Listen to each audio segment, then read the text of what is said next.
In an age before the swollen sun swallowed the trackless empire, and nothing but dust filled the sea.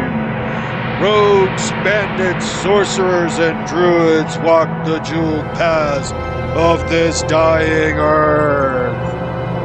Here is their tale.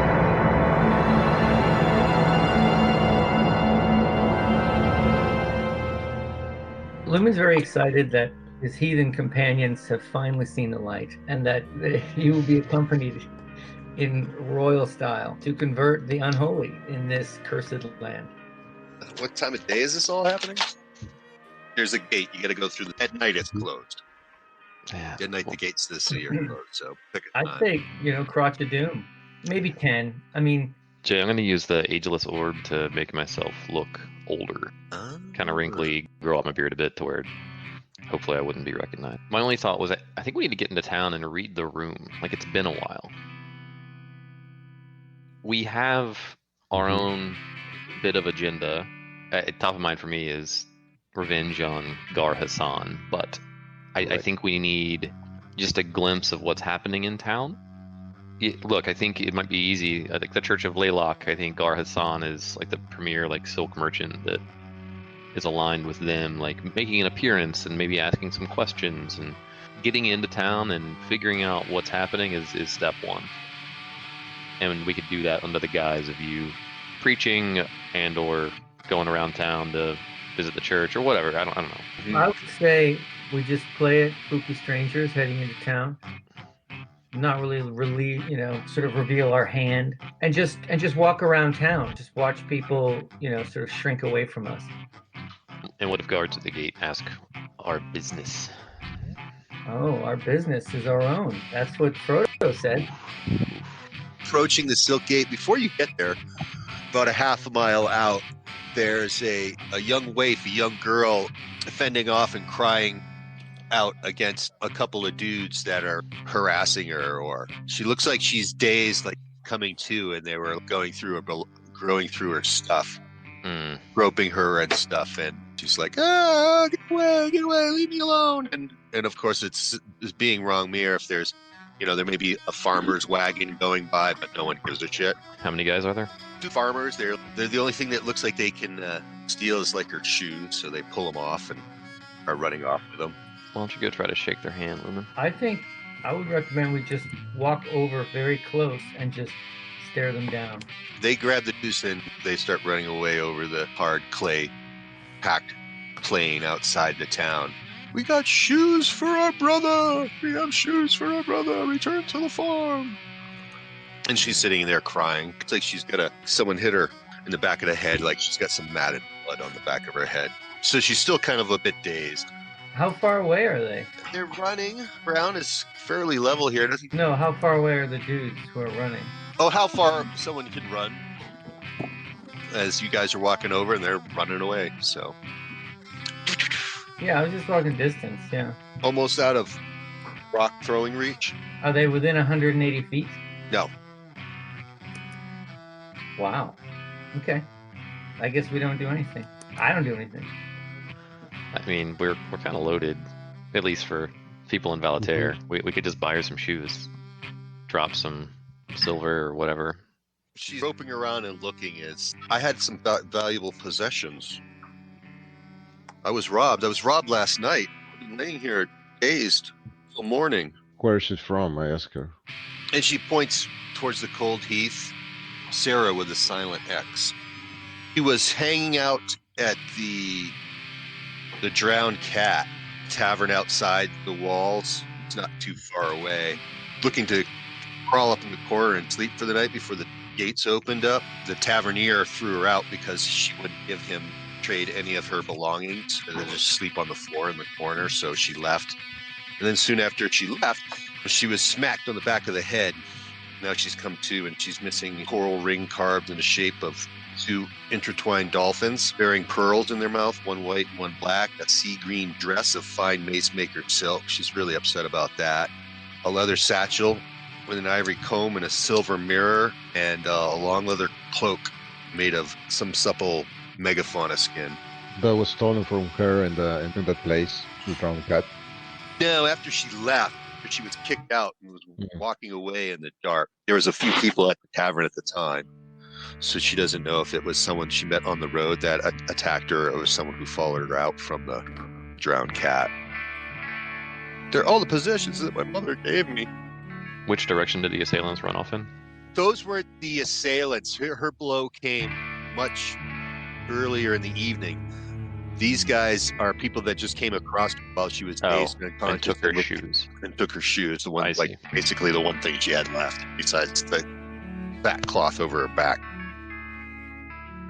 And so, I was going to be a dancer, valetaire, but now without my mirror, my comb, and my dress, and my lovely leather cloak, and my coral ring, I'll never be the famous dancer I want. You have to help me. You have to help me get my stuff back.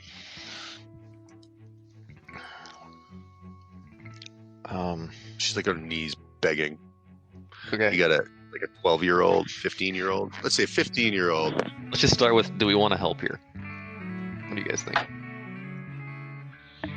They must have taken my stuff into the city. Where else would they be able to sell it? You know, If Roman she's said, gonna turn away and just look at the city. But this isn't really my deal, and it's really small potatoes. mhm. It just shows what kind of house fucks you all are. I just wanted to get that out of there right before you got in. So, That clear. Get I mean, that nobody here clear. is off. We got 2 vampire thieves and a delusional psychopathic cleric. I mean, And another thief just walked up I think- Rogel to find out and say, hey, what's going on? So Rogel will allow you to jump on in here. You'll come upon the gang kibitzing. Is he frozen? No. Rogel? I think he is. maybe.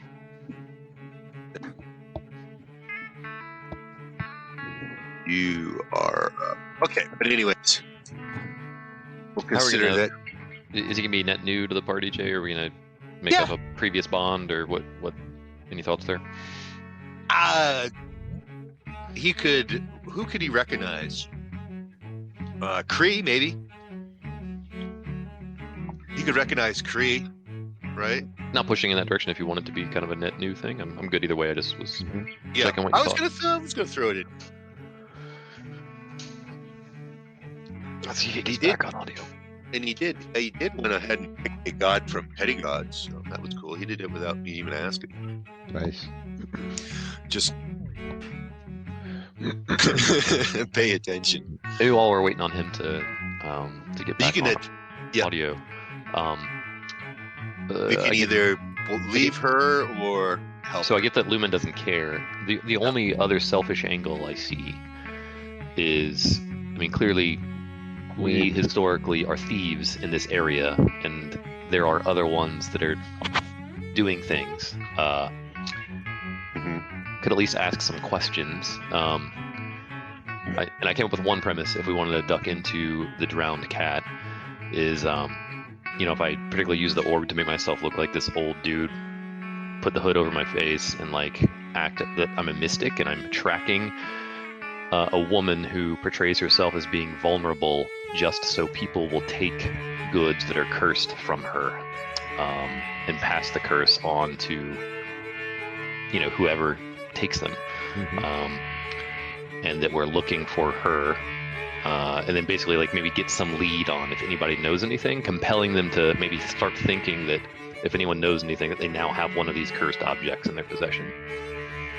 The barkeep, the man of the tavern, of the drowned cat, knows who you're talking about. He says, "Yeah, I knew she was trouble. I knew she was trouble. As soon as I laid eyes on her, no, I chased her out quick." And there's a tall, grim mercenary. Looks like he's got he's wearing a wine-stained shirt from the uniform of the Bleeding Mistress. They're the call them the Mounted Rangers of Alatar. They're responsible for law and order outside the city's walls, coming to from a just hangover. And there's a fussy merchant and his heavily tattooed bodyguard finishing his breakfast. And he goes to the merchant. See, I told you she was nothing but trouble. It's good for me to chase her out. Would have doomed us all with a curse. Doomed us all with a curse. Question: do they know anybody that might have interacted with her after she left? Because they would be in great danger if they ended up with any of her possessions. There was some scurvy-looking young man in here. Eventually, I had to ask him to leave because he just smelt so bad. He smelt of urine, like piss, and he left a bit after she did. Probably because I was giving him dirty leers and looks every time he would ask for a drink, and he only bought the cheapest of ales. Have you seen him before? No. If anyone uses her comb, all the hair will come off. And if you look at her mirror, you age so fast. They're cursed. Everything. No thieves here, if that's what you're getting at. It's a fine how do you do this morning. Getting a lot of travelers these days as things taking audience. Every religion from here to the archipelago is auditioning to take place as the liaison between the king and the merchants. It's Church of Laylock there fell out of favor. Right. Elbow lumen. If you're polished enough, perhaps, but you don't look like you got a big operation. I don't know. Welcome to Valadair. There, Randall. Lumen's not going to deign to reply. He's just boring holes into this guy's face. He's just staring at him impassively. I mean, come on. This guy's scum. I think at one point we had talked about part of our ruse would be, like, you don't speak, but, like, one of us is speaking on your behalf to, like, reiterate your importance. Genius! I'm loving that. Yeah, I mean, Lumen will speak if there's a reason to. So in that case, I will ask him to tell us a little bit more about, like, how exactly various religious figures are vying for, did you say, the king's attention? They're auditioning. Just in time, the king is soon to make his mind. What's the details there? Like, where is this happening? The palace. Where does one present themselves? Palace. When a decision is planned to be made. Tomorrow, and then that night there'll be a big party and celebration. All right. As another religious group takes prominence. Church of Starry Wisdom and the Church of Toil. I'm kind of done clicking on this guy for more, unless anybody else has anything. Buy drinks.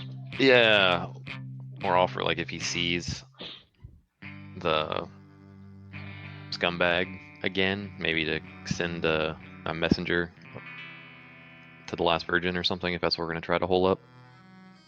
He was a limping, foul-smelling man. He was scraping for a drink, too. All this information we got from this merchant. Well, the merchant said he limped. He had a limp, but the bartender mostly, and the barbarian was just sitting, holding his hands, his head in his hands, because calling for more wine. Because he feels so much like shit. The Silk Gate, the first thing you notice approaching the Silk Gate, as there's most of the traffic approaching the gate is at noontime, is mostly farmer wagons leaving or coming in. Heads staked over the Silk Gate. There's a collection of heads, look like they've been up there for over a month, rotting away. What kind of faces are they? Men, women? A mixed bag. Maybe they are the ones from the revolt after the races. Yes, it looks like we have some more new candidates for the petition. Yeah, I'll probably lay it on thick. Be like, I present Lord Emissary Lumen, apotheosis of the hand. That's right. We've seen a lot of different faces over the last 2 weeks. So. And, like, Lumen is looking like kind of weird, right? Like the armor is super ornate. Is that right? Yep. Exactly. Yeah, but they're not plussed by that. like they're taking him for like a priest. So they're like curious. Are you guys all the way? You guys from here? Are you from down south? How far have you traveled? A little chit chat. I would probably be cryptic about it, but like Lord Emissary Lumen travels wherever he pleases. Yeah, well, if the emissary would like to travel through the city of Alater, that'll be 5 gold pieces for you guys for your tax paid. Fork it over. Let it be known that Lord Emissary Lumen is a generous. Let's see, what word do I want to use? Traveler of different dimensions. Yeah. We're wearing those purple. Yeah, the purple robes. Because otherwise, your skin would be getting fried by the warm red sun of Valater. Here we are in the early fall, late summer. Mm-hmm. I actually can give you a date. It is the 2nd of Lunadin in the month of Irmont. All right, I will hand over the 5 gold. Basically a Sunday. And I'll also point to the heads up on top and be like, what's this all about? Rebel scum. There's probably even a few priests of Laylock up there for failing the king. And what happened there exactly? What was the fiasco was kind of laid at the Church of Laylock's feet, especially since that huge Darrow that crashed into their temple forced them to seek accommodations elsewhere. Their influence kind of waned, and there was who was it? But anyways, they were blamed somehow. Someone was blamed for working with these rebels and rogues that burnt the track down. We haven't had racing hasn't been allowed since, not even in the Nail. That's the slums. No racing games are allowed per order of the king. Also, no one got paid, and if the people choice was a legitimate winner, then the kings and the clerics had to open up their warehouses to allow. There would be no food rationing that year. That the peasants and people have access to the city's stores. That's the prize of when the people's choice. I see.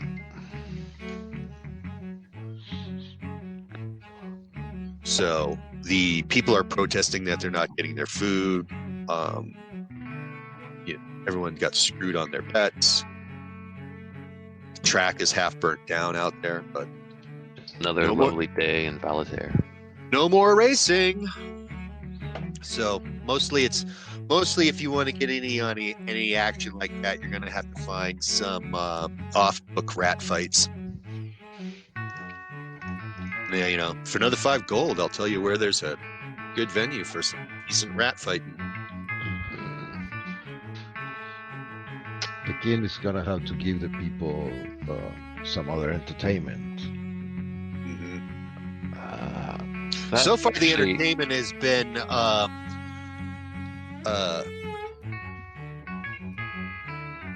Vale's hard presence. That's us.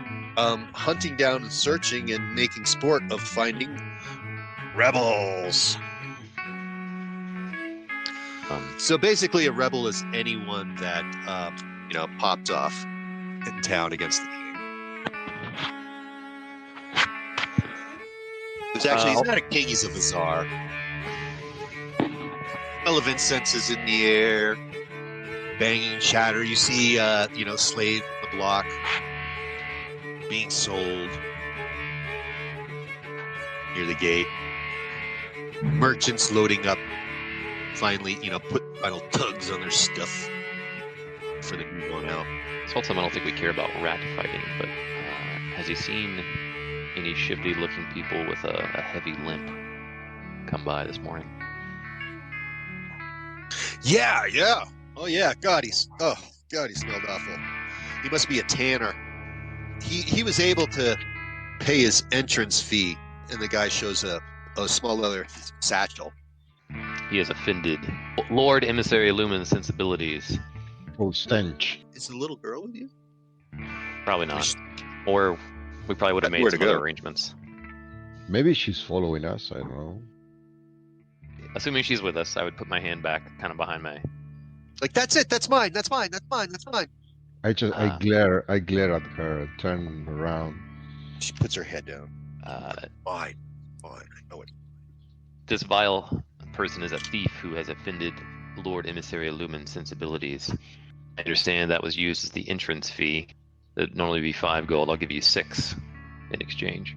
For a leather satchel, even though it's a little ornate, it's got some nice crafting and gorgeous embroidery. Sure.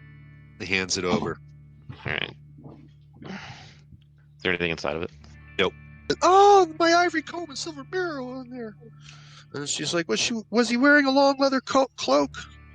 Well, yeah. Like, those are mine. I glare at her again, like, keep quiet.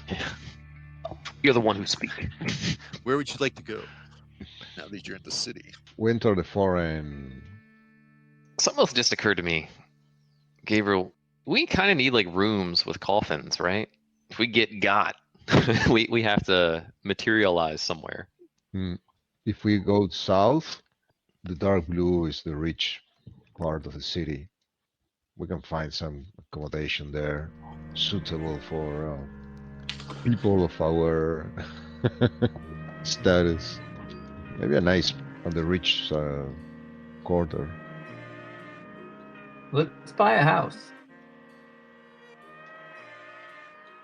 And Lumen is looking for a Small manor. A weapon.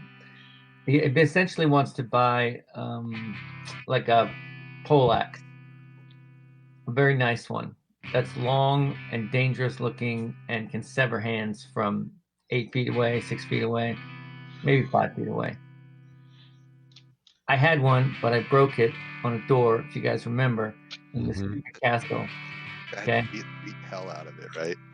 And then I turned it into a big spike, which is what I'm carrying right now. And I don't know if you guys are feeling nervous, but I have something that'll pierce you through the heart so I can behead you. Not that I'm gonna. Just saying. Don't need to hunt any more vampires. So, nice, big, long weapon. Okay, so lock up a rocks. So you're in the foreign market. They recommend to go to? Who should you need to talk to?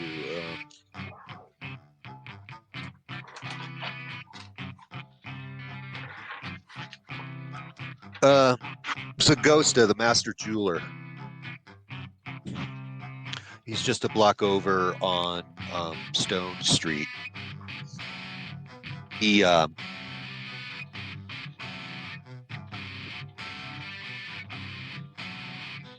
a place for sale.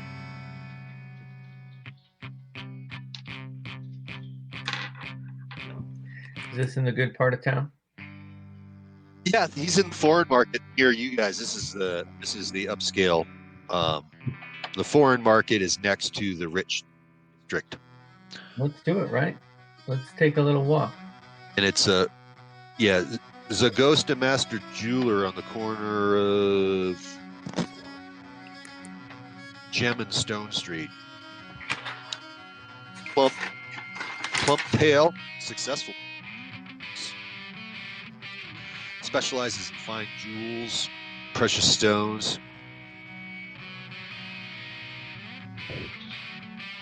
The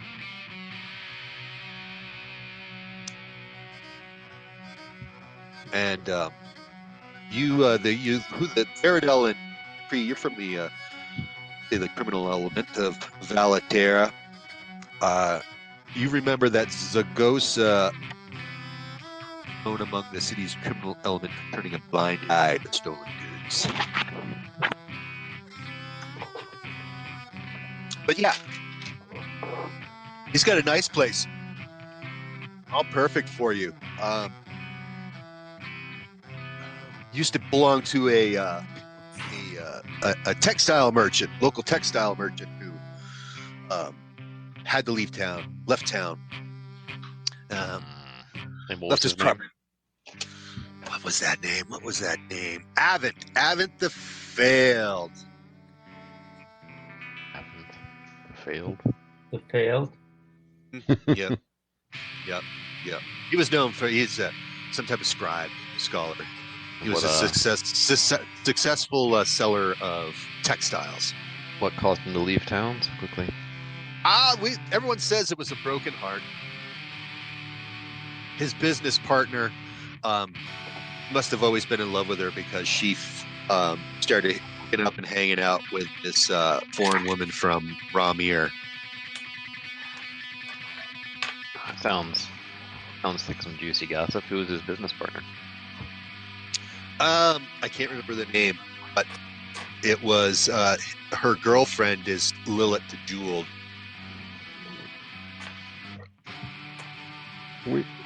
Who's wiggled her way into the confidence. We know that Bizarre. name. We know that name. Yeah. It's not her house that they're up. It's Avent, because Avent disappeared at some point. Okay, so just so I get it straight, so Avent was a merchant that has his house. He left town because the woman he was seeing left him His for business partner. his business partner, which is another woman. Okay. Yep. That we don't know her name. Got it. And Lilith is the person whose house we broke into. Yeah, and she's Long the ago. she's the I guess the companion of the other business partners. Avent's gone. They own the whole business. And what's the asking price for this property? I don't know, but I'll have to figure out the commerce of it. You have jewels and gems that would do the deal. Yeah.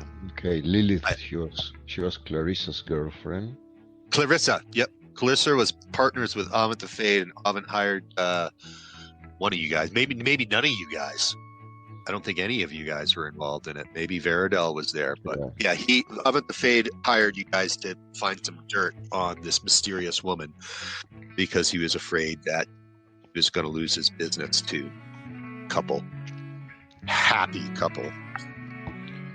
Yeah, Clarissa was a business partner of a guy named Vasculius. He was a Oh, it's Asculius. It wasn't Avent the Fade. It was Asculius.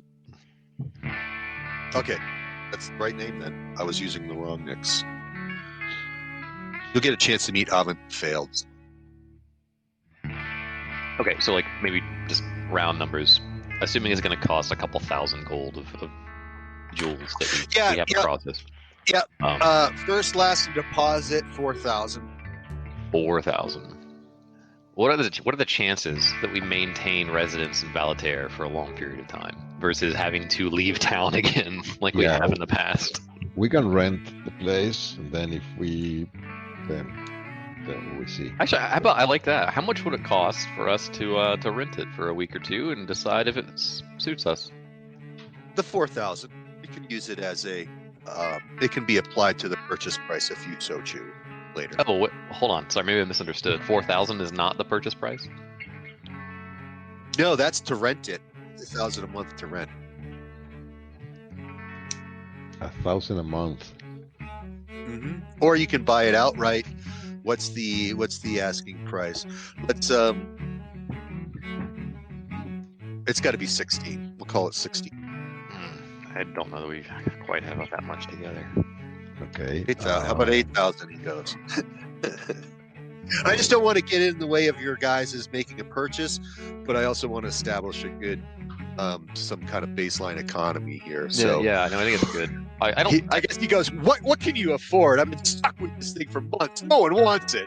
I think renting is the right play. Yeah, I'm gonna try to charm the guy. And how are you going to charm the guy?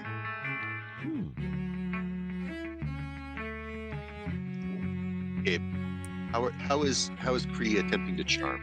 Oh, with your vampiric powers? Mm-hmm. Holy fuck. Guess he's got to roll a save. He has to roll a save against charm. You have subtly charmed him. He easily sees things your way. Let's get that low price. Yeah. So 50 gold pieces a month? Oh, he goes, I'll let you, you can have 4 months for 1,000. And then after that, you have an option to buy it. How's that?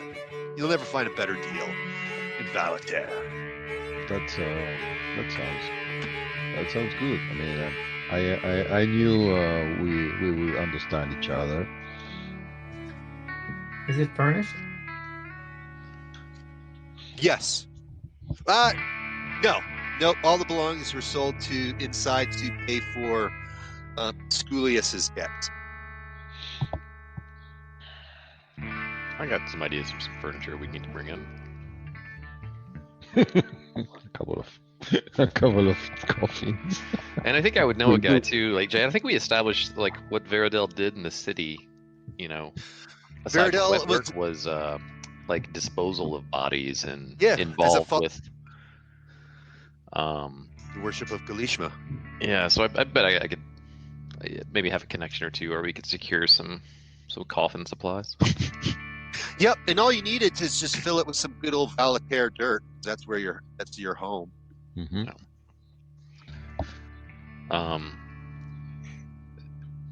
So maybe high level, spend the day kind of morning doing this sort of logistics. I'd also like to change the locks. I want to call the little girl Tesh, Tesh. Okay. Sarah is too real life.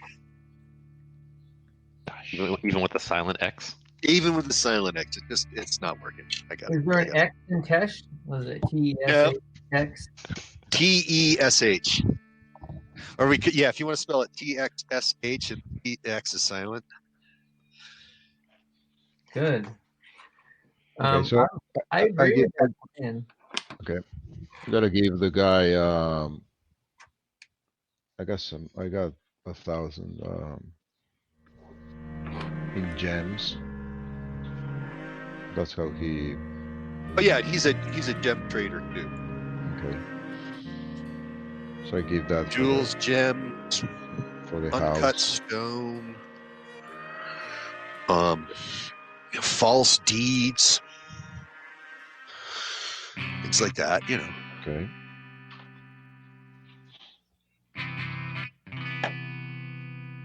You want to know what street this thing is on? Or do we wanna split that, Stu? Like 500 each? Yeah, that's fine. I can do 500. Got 500 in gems. Give to the guy. Same. And so since he also doubles in with stolen goods, if he happens to come across describe the items of the girl, the comb, the ivory comb, the silver mirror, and the ring with the dolphins. If he happens to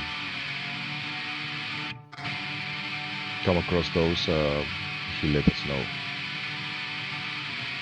Goes, no, it doesn't ring a bell. But if someone of that description comes in, I'll be sure to tell you. I know you will do, my friend. Oh, that's right. You have him charmed. Yeah. Fuck, I keep on forgetting. Yes, there was.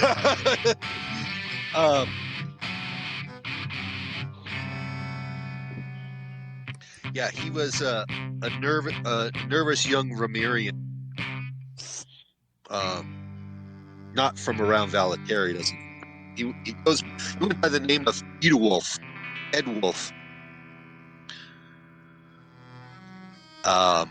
I know a little about him, but obviously he must be a resident. That's the limping thief. Yeah, he bought the ring.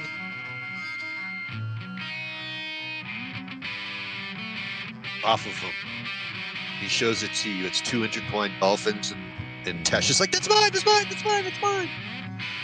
Each bearing a lustrous pearl in their mouths. One pearl is white, the other black. A ring is Veridel. You can tell is probably worth 1,000 gold pieces.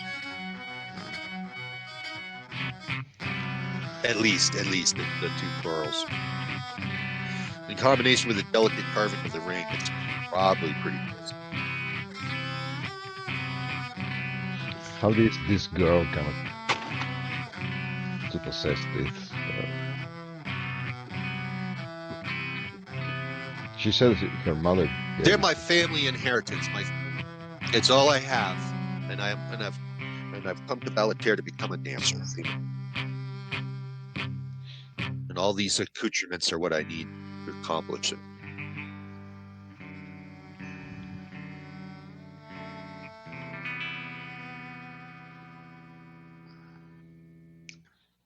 Certainly, that guy didn't pay 1,000 for it. Yeah. Maybe you could appeal to his. Yeah, I'm gonna try. generosity. Yeah, he's.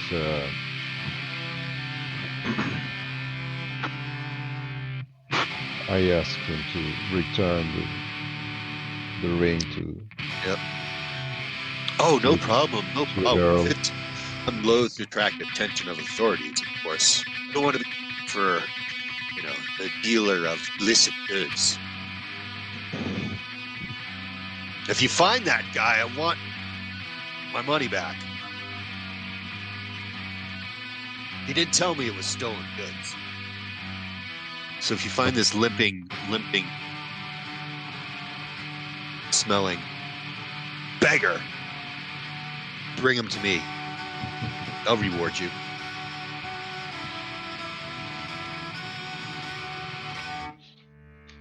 But We will. but if you want to find him, you probably better hurry because he was talking about leaving town soon. That's why he stuff.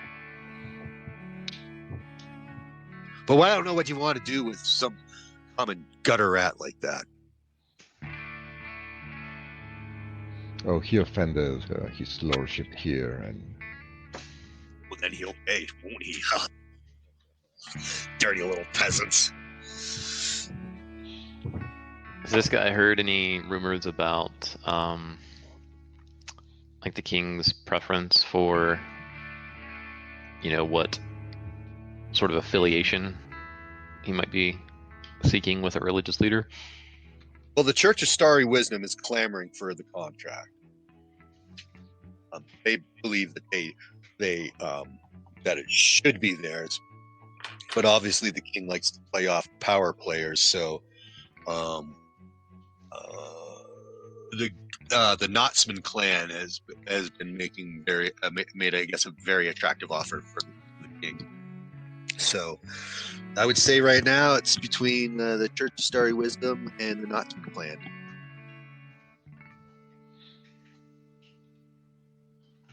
What are they all about? I mean, The Knotsman clan is a guild of merchants. Resmaduro de Toxin, and he's a very successful merchant in town. That these guys may have. Yeah. He dealings hasn't- with He briefly. hasn't directly wronged us, but I believe, we believe him to be just as manipulative as the other merchants. Chi or Gar Hassan. Yeah.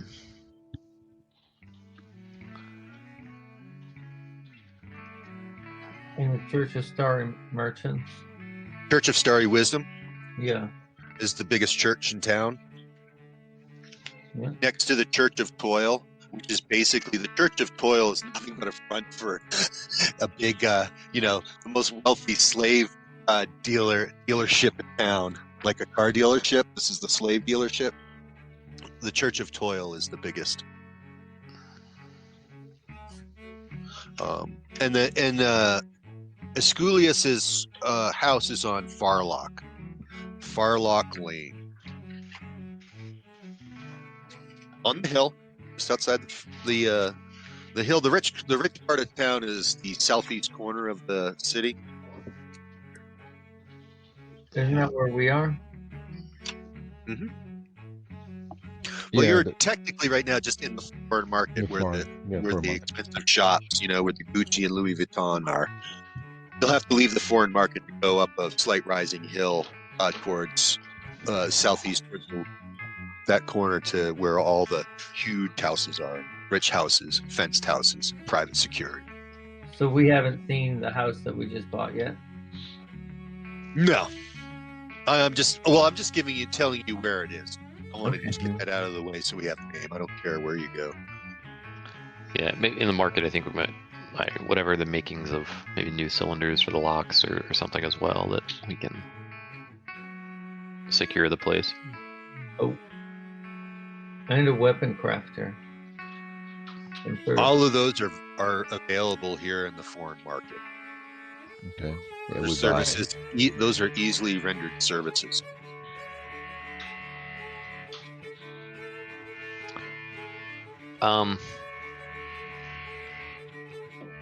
Did Isabel's shop get rebuilt while we've been gone? The alchemist herbalist who seemed to have been kidnapped by Gar Hassan, and then he burned the place, the shop down. No, it is not rebuilt. I recall there's the an business herbalist across from her was like they had at least a good relationship, and I'd like to check in there to see if she ever turned up. Nope, never turned up. She disappeared. Her place burnt down. Now, the herbalist has inherited her addicts that hung out in the back of her shop are now hanging out in the back of my alley. We can feed on those. A person matches strides with you. A female voice says, "You guys got a lot of brass walking the streets. You open like this. Want to go get a drink?" Person pulls the cloak back a little bit. It's Cassandra. Of Duchess and Cassandra? Chi-Chi's hot assassin. I'm gonna roam in the foreign market looking for. She sidles up to you, and you get a lot of brass walking open the streets this afternoon. Let's go have a drink off the street for a second. Do you know this person? Yeah, I would probably turn back to you and say, it would please Lord Emissary Lumen for us to step out of the streets for a moment. If I can find you even with those robes on.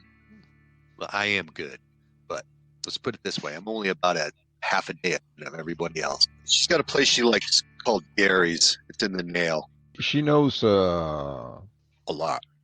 No, I mean,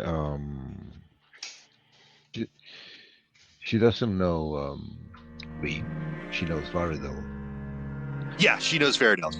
She recognized Varidel. She approached Varidel. Even with the ageless orb?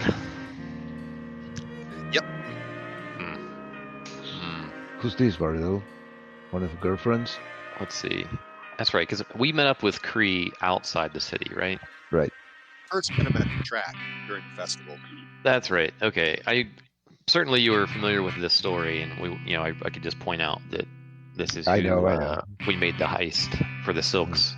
Garfasson, yeah. I'm good to go do this. Gary's is a dingy bar. It's actually, you got to go through, like, she pulls across a slat from the wooden fence between two crumbling buildings, and then when you go through, there's a courtyard and other slummy crumbling buildings surrounding, and pushed up against the north side of it all is a nondescript rundown building, like small little warehouse. Goes, this is Gary's, and when you open it, there's a common room, a bar, like a speakeasy kind of thing. So this is like where she likes to go and can't be bothered. You got to be in the know to know where to go. Have a drink at Gary's. What type of clientele is it? Rough. They also know when, as soon as you guys came in, they look up, and they see you guys, or imagine Cassandra, and then they go back to minding their own business. She goes up to the corner of the bar. She likes sitting at the end of the bar because she can look back towards the front door. She asked Gary for a bottle of wine. What brings you in town? I thought you guys would be long gone by now. Before I take my hood down inside, I'm gonna use the Ageless Orb to go even more extreme, like grayed, bushy eyebrow, wrinkly, decrepit. Like clearly, if that wasn't enough for her to still be able to catch a glimpse, I'll do that before I pull the hood back. I'll indicate it was impressive that she could even recognize me. But we just thought it was time. Our new friend here may be interested in. Didn't exactly find you. I have a network of informants, of course. I get the rundown of everybody that passes into town every day. And if your bunch just didn't smell like you guys, your descriptions, I had a sneaking suspicion. She's still working with Gigi? Oh, yeah. There's a price on your head. We did him a solid. On his head, on Baridon's head. Baridon's head, yeah. You're too close to the crime that he committed. It's the Church of Laylock, especially that it turned out into a riot. He's afraid of being implicated as a rebel. And the reason I know that is because he gave me a contract to kill you guys. Why are we having this conversation then? Because we did a job together. I like your style, the cut of your jib. Thought I'd do you a solid. I'll let you know. I also got a good job that I could use some help with. And your friend Gar Hassan, it all came down on his head. Well, I mean, while that's satisfying, it's not the act of revenge I was seeking. Does he have any descendants? There's plenty fight over his manor's house, but it's locked up in the Byzantine legal structure of Alater. Who knows who will eventually get ownership of it. But I do have something I want to show you. And she steps back. She puts her bar stool aside. She opens up a trap door. She jumps down to a dirt-carved passage. And she says, "Follow me." And she says, "There's a lantern down there," and she lights it. Make sure you close the hatch as you come in. I look around. How does the other people at the place Don't even react? look. It's like you guys, they don't even notice you. No one's paying attention to your activity. I'm just disappointed we had lost our opportunity for revenge. Skip Reader, the High Priest of Laylock, had to save face somehow. A traitor and plotter. It didn't hurt that he cost the church a lot of money. Oh, and he was also heavily leveraged on the race too. His loss brought down the fortunes of the Church of Laylock, and everyone wants to find the one-eyed druid and his cadre of deadly. Are you gonna follow her through the catacombs? Oh, the one I drew it. That's She's like, "You guys are gonna want to see this." that's Aaron's. Yeah. Randall, are you good with at least seeing where this goes? Yeah, I mean, he's pretty quiet. He's just staring, following his handlers. We'll make trouble later. Cassandra tells Tesha she's got to stay here and Gary will look after her. Don't you worry. He'll be perfectly safe. It's too dangerous for you to come along. And she cries and she whines. But Cassandra charms her and gives her a little bauble and says, "We'll be back shortly. Don't you worry." Before you go, I'm going to give her a couple gold pieces and tell her, like, if it gets too sketchy, just to get out of here and go get a room. Mm-hmm. I considered you a family man, Paradel. Yeah, that's not what this is about. You come to, there's a wooden ladder on the ground of the catacombs. It's about 5 feet, so you got to duck a lot as you're going along. And then she picks up the ladder, and there's a piece of flagstone, and she pushes it aside, and you come up into a wine vault. In one of empty arches, like in the Cask of Amontillado, it goes back, but this one is bare of wine, and there's a lounge set up. She sits down. Do you have any idea where we are? Take a guess. And she sits back in the lounge chair, kicks over a bottle of wine that's laying on the floor, sees that it's still sealed. We went underground up into a wine cellar and then up again into like a room that was sort of a lounge. No, she turned one of the vaults of the wine cellar to a lounge. Oh, okay. She's been here. I see. It's set up for hanging out. There's a table, there's weapons on the wall. It's been a long morning. Why don't you tell us where we're at? And she goes, and this green and what do we call those green and orange cats? Oh. That's the one. That's the one that was at Gar Hassan's. And Yeah. it comes loping up. Boop, boop, this big ferocious looking He-Man tiger. You know, the Yeah. green orange one. I'll have to look up the names of those. It comes up and sits and gets scratched behind the ears, and she's like, "Yep, we are in Gar Hassan's basement. I've been using it as a safe house when I've been wanting to lay low since the down rebellion. There's some guards outside during the day and night, but it's been boarded up and sealed till the legal wrangling is done. And I found it just a convenient place. Be not disturbed." What's Duchess doing these days? Then she gets really kind of sullen and dark. She goes, I don't know what Duchess is doing. I haven't seen her. I haven't seen her in months. You have seen her since the job that we did. No, I haven't. I've heard rumors of her. That's another thing I'd like to do if you guys wouldn't mind. I have been unable to find Duchess.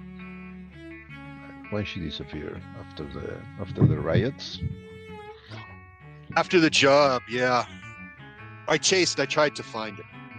All I did was catch up to some bodies on the ground where they tried to apprehend her. There was 3 guards dead, and I haven't seen her since. And then she basically sacked Gar Hassan's place. Like no one else was here when you first discovered it.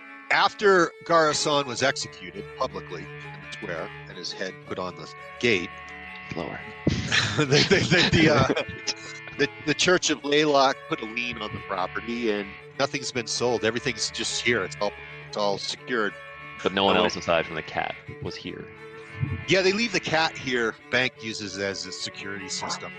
They let it out in a kennel during the day and feed it. She's been taking it out on walks at night sometimes.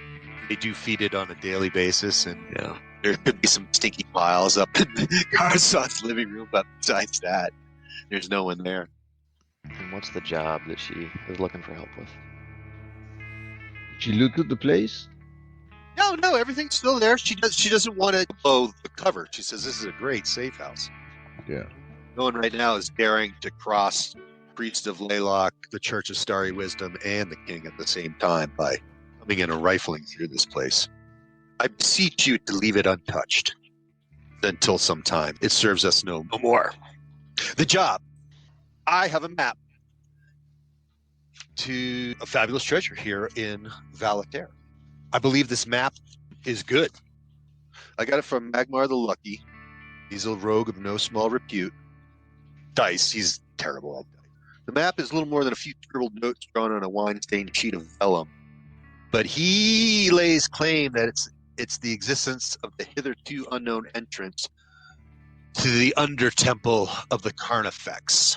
And there, in the Carnifex, of course, in legend, is a jewel, the jewel of Carnifex.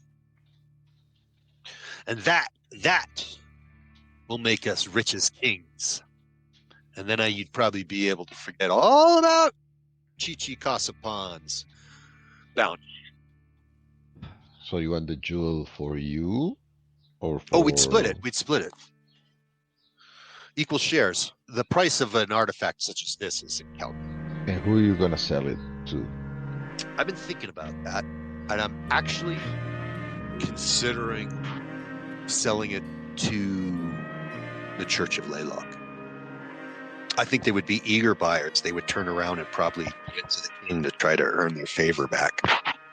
We get it, and then Lumen turns it into the king for for the king's favor. There you go. Lumen, the vizier of Valatar. Yeah, it's the entrance in some ruins of a chapel on the west side of town. No one usually touches this area at night. The rubble glows softly. Even a bit of heat radiates off the crumbled stone. But it's the ruins where all religious motifs, carvings, and iconography have been hammered into dust, leaving the rubble barren. And at night, the ruins are watched by families of the original Swords of Piat. The families aim to ensure that the ruins and the remains of the pious are allowed to rest. So, they surround it at night, protected. It would be easy enough to slip by them, or I was even thinking, since they don't surround it, obviously it's watched, of hiring native clowns to go by it, so we just like walk right get into the underruins of the passage in the middle of the day. We could do this, but maybe not today. We have some business we need to take care of. What business may of that? I'm just want to know, just as a friend, I don't want to see your heads all over the Silk Gate. We recently bought some property, need to get it secured. We've also agreed to help our friend here make some introductions in the city. She looks over to Lumen. What's your story? Dead-eyed, staring at her. Who's this character? Oh, he speaks to us. He's by the way, Lumen has one of horrific scars, like a hand patch of the crater across his face. Head is shorn, stubbly. Think like, I don't know, prison camp.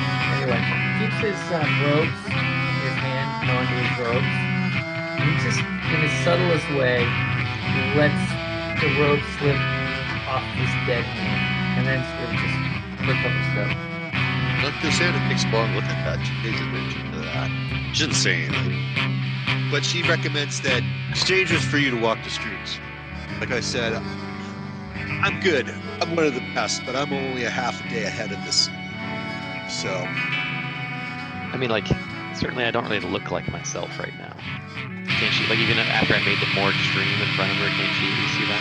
Yeah, no, chances are good of being undiscovered, but word will come out at some point. There's just too many informants and spies in this. Does she know some scumbag named Edwulf? He doesn't come through Gary's. He's a thief in town because he was a beggar in town for a while. And word on the street is this guy, he wasn't paying his dues. He wasn't giving the beggar king his cut. So that foul little mouse is trying to leave town. If he's smart, he will. Maybe he's going to settle his debt with stolen stuff. Possible. It's possible. I could probably find out where he is for you. It wouldn't take me about a few hours. Why do you want to find this guy? He offended our new friend's sensibilities by being a petty thief. I would like to go soon on it. Word travels fast about things in Valetaire. Oh, there will be a lot of rumors go far about what I won off of Over the Lucky. Magmar. So we can find her at Gary's in the next day or two? Yep. And Chi-Chi's not in town. Chi-Chi, after the rebellion, he's been staying at his farm. What if we can manage to track down this Veridel character that he's after and bring him his head? How would one go about redeeming that? The contract exclusive. He's expecting me that I would be bringing your head. All right. Maybe we can work something out. I want to do you guys solid. I like you. Good to see your heads over the gate. I could probably say I haven't seen you for a couple of days before I got to start saying. What if you obtained a head that had some plausible deniability around it, and this could be a win-win? A head? I can get you a toe in 5 minutes. Toes are easy, but a head? I'm just saying, if we got one, maybe we could work something out that would benefit both of us. You want to pass off a head? Think about it. We don't have to commit right now. Still need to go find one, but I've got a couple in mind. Not bad. I'm good to see you working. Bring Chi-Chi ahead in his country estate and say the job is done. But if it's never found out, my reputation in mud. Ask around about this Edwulf character for us in the meantime, and we'll come back in the next day or two. Okay. She pets the tiger. She calls it Lewis, and she takes you back to Gary's. You climb back up into the bar. She says, "Good luck out there. I hope all your dreams are coming true, and I truly, truly hope that you guys consider leaving town pretty soon, because, like I said, I like your style, Airedale. But I got a job, and I'm also desperately looking for my sister. Was the girl still with us, or still at Yes, the bar? Let's put her up in the inn. Like, I don't think she needs to see what we're gonna get going in the house. Where would you like to put her up? Is there a nicer inn near the house? Oh yeah. Oh yeah. We'll at least get her a couple nights there. Okay. She can pawn her ring if she needs to. Beyond that. It's called the Glib Lawyer. Right. Inn and country house. In the crowded, rich town on the edge of the foreign market. We'll work out a price for that later. What do you have for nice weapons in this town? You can get anything you want, really. This is a very decadent society. The wealthy have a lot of wealth, and Custom, gilded, shining. name of the game, if you can't do something custom, you're not going to make it in the foreign market. Cassandra also mentions, because she'd like to see you guys leave town, because probably not too much that she'd like to. She just doesn't want the trouble that you're going to bring, because she doesn't want to kill you on her. Resmaduro de Toxin has been vainly and still attempting to find the route of the strangled on this, where the soft silk road is. It's somewhat empty, of course. And the strangled haven't shown up for a couple of months since you guys left town. The trade of silk has dried all up, and so Resmaduro de Toxin is throwing a lot of resources trying to return with its crew slaughtered by Verbaxian barbarian in the wild. Because he wanted to hunt you guys. Lead an expedition to find us. Consider that. You may have a friend in Resmaduro. He's no friend of Chi-Chi. A street urchin comes up to you and gives you a scrap of paper, Veridel, and it has an address on it. 210 by the Wall Street. 210 by the Wall Street, going to be in the nail. We want to introduce Lumen and present him as an option for alignment with the king. Wasn't that tomorrow? Well, he's gonna make a choice tomorrow. The interviews have been going on continually for the last week. Present yourself at the palace gates. Have you fill out some forms. I'll defer to Randall here if this is a thing you want to do. I think it's a thing that Lumen would do. Yeah. So it's a trajectory of being in the city. I also think that Lumen would want to sort of be seen out and about, posing his hand here or there, or maybe just speaking to people in the center or something. You know, just sort of be present before just sort of rolling up. Lumen's like deigning to approach the king. Lumen's not like scrounging at the door trying to be whatever the king wants him to be. That's just sort of the play. The way you guys are dressed up, easily by the end of the day, you at least, the well-to-do, one of their servants would have come up and given you an invitation to tomorrow night's party that's going to celebrate the new voice of the king, if you would. Yeah, what do you say, guys? You want to go to the party? The odds always be in the favor. Hope to see you at the party. I'd like to learn more about this. You look fabulous, Lumen. Love to hear more. How you get such an interesting hand. Oh, it's darling. You must come. You must be at the party. You must be auditioning. I must say, you're amazing. Those robes are amazing. You must tell me how you use armor to your skin. Ooh. It could be the new rage. It could be the new fashion. Present at the palace before the night's over? When the sun's down? Or? The party is a good place to find some. The party, the choice has been made. That's to celebrate the win. It's a question of whether you want to get in the conduct, get in the running. No, I don't think Lumen would want him to get his money. I think he'd want to show up at the party and just be like, look what you missed, you fools. So the party will be tomorrow night, right? Yep. Come on, we don't want to be like, we're not locals, right? Well, I mean, we own property here, right? We kind of are. It gives you something to talk, small talk at the cocktail party, right? Oh, just get, Oh, the price they ask is just the work they gotta do to make it. Oh, everything's gonna get torn out. Do you guys want to walk by this address, assuming that this is where Ed Wolf hangs out, and just see what kind of place it is? Do that late afternoon. What part of the city is it in? Yeah, what part of the This- city? The slum. Yeah, the nail right near the industrial quarter. Right on the border, the line between the nail and the industrial quarter. Because the poor are Lumen's people. Sort of raises hands at clusters of people. Just solemnly walk through. And behind the wall street, there's a narrow street. It's almost in permanent shadow. The great sandstone wall of the city rises on one side. To the other are row after row of crumbling houses, windows gaping and doors ajar. Shackle and decaying tenement building. There's an old crone on the ground floor sitting out in front. There's North Nelt. That was where the last virgin is. Where the last virgin was. The last virgin was burnt to the ground on order of the Church of Starry Wisdom, as it was. And the story is that was the headquarters of the plotters. Of the rebels. The rebels were plotting at the last virgin. Oh, jeez. So the building was burned and the owner was executed. His head next to Gar Hassan. Yep. All right.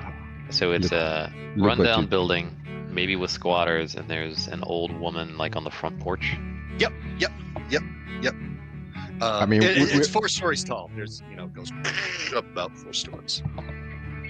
We are not on with our fancy robes now, I guess, right? What is it, like late afternoon, early evening? Sun's probably still out, right? Sun's still out, but you can control, obviously, your timing on the street. Through the shadows, alleyways, trying to avoid direct sunlight. 210 by the Wall Street at this time of day is really in shadow. Do we want to use Lumen out in the open as far as, giving the pores his blessing as the premise here, or do we not want to reveal Lumen in this area if something's going to go down? I mean, I'm a public personality. If you guys want to go skulking around, without attracting attention, you probably don't want to bring me. Well, it could be both, right? Maybe you go start talking to the old crone on the ground floor and try to attract people out of the building while we do other things. Yeah, that sounds good. That's Lumen is gesticulating heretic anymore. He talks pretty softly, gestures, and speaks about the hidden hand and how the hidden hand reveals all. A lot of hands doing this while you're talking. Yes. He reaches out and holds his hand out as if they could touch it. People will. Let them. They'll touch it, they'll fondle it, and kiss it. You would harm them. You hold it away from them when they try to do that, or no? Yeah, that's a good question. Touch not the hidden hand. Touch not this hand, people. Yeah, that just makes them want to touch it more. You have to hold it up really high. So they're like, ah! Well, let's let a few of them touch it then. And they get frostbite in places. Look, give it the mark of the hand. Mark of the hand favors you. They're blessed by the Yeah, hand. there's some. He'll burn a big handprint on somebody's forehead if they want it. They take it. Someone brings a baby like skin. Yeah, It's probably not a good idea. like a burn in the forehead. Exactly. Touch my baby. Touch my baby. So, are people like coming out of the building at this point? Out of yours? No. There's just a gathering of street urchins. And has Lumen addressed the old crone yet? To see her children, she's so happy that you all came to visit her. It's been so long since she's seen family. Benny, how have you been, Benny? You've been good at school. I heard you've been doing good in good grades. There's that little Jimmy. Oh, I haven't seen you in so long. She's kind of looking. I'm gonna glove up and then duck in the door and let's just see what's in here. Gang of forgers on the first floor. They whisper and offer them some silver for where this dude's at. Oh yeah, he lives up in the attic. He lives up at the top. He dwells in a single garret room on the top floor. The rain is coming down now as there's a crack that just a rainstorm rolls in really fast and drops. And it gets really gloomy. The last hours of the sun are now blocked off by rain clouds. Building lifts, the wind blows through cracks in the walls, the floorboards are rotten, and the stairs are unsafe. The rain and the wind and the storm is strong enough the building trembles, and you can see fine drifts of mortar showers from the walls with every clap of thunder. It's piss-stained beef in his low-ceiling room. It's got a single window loosely covered by an oiled cloth.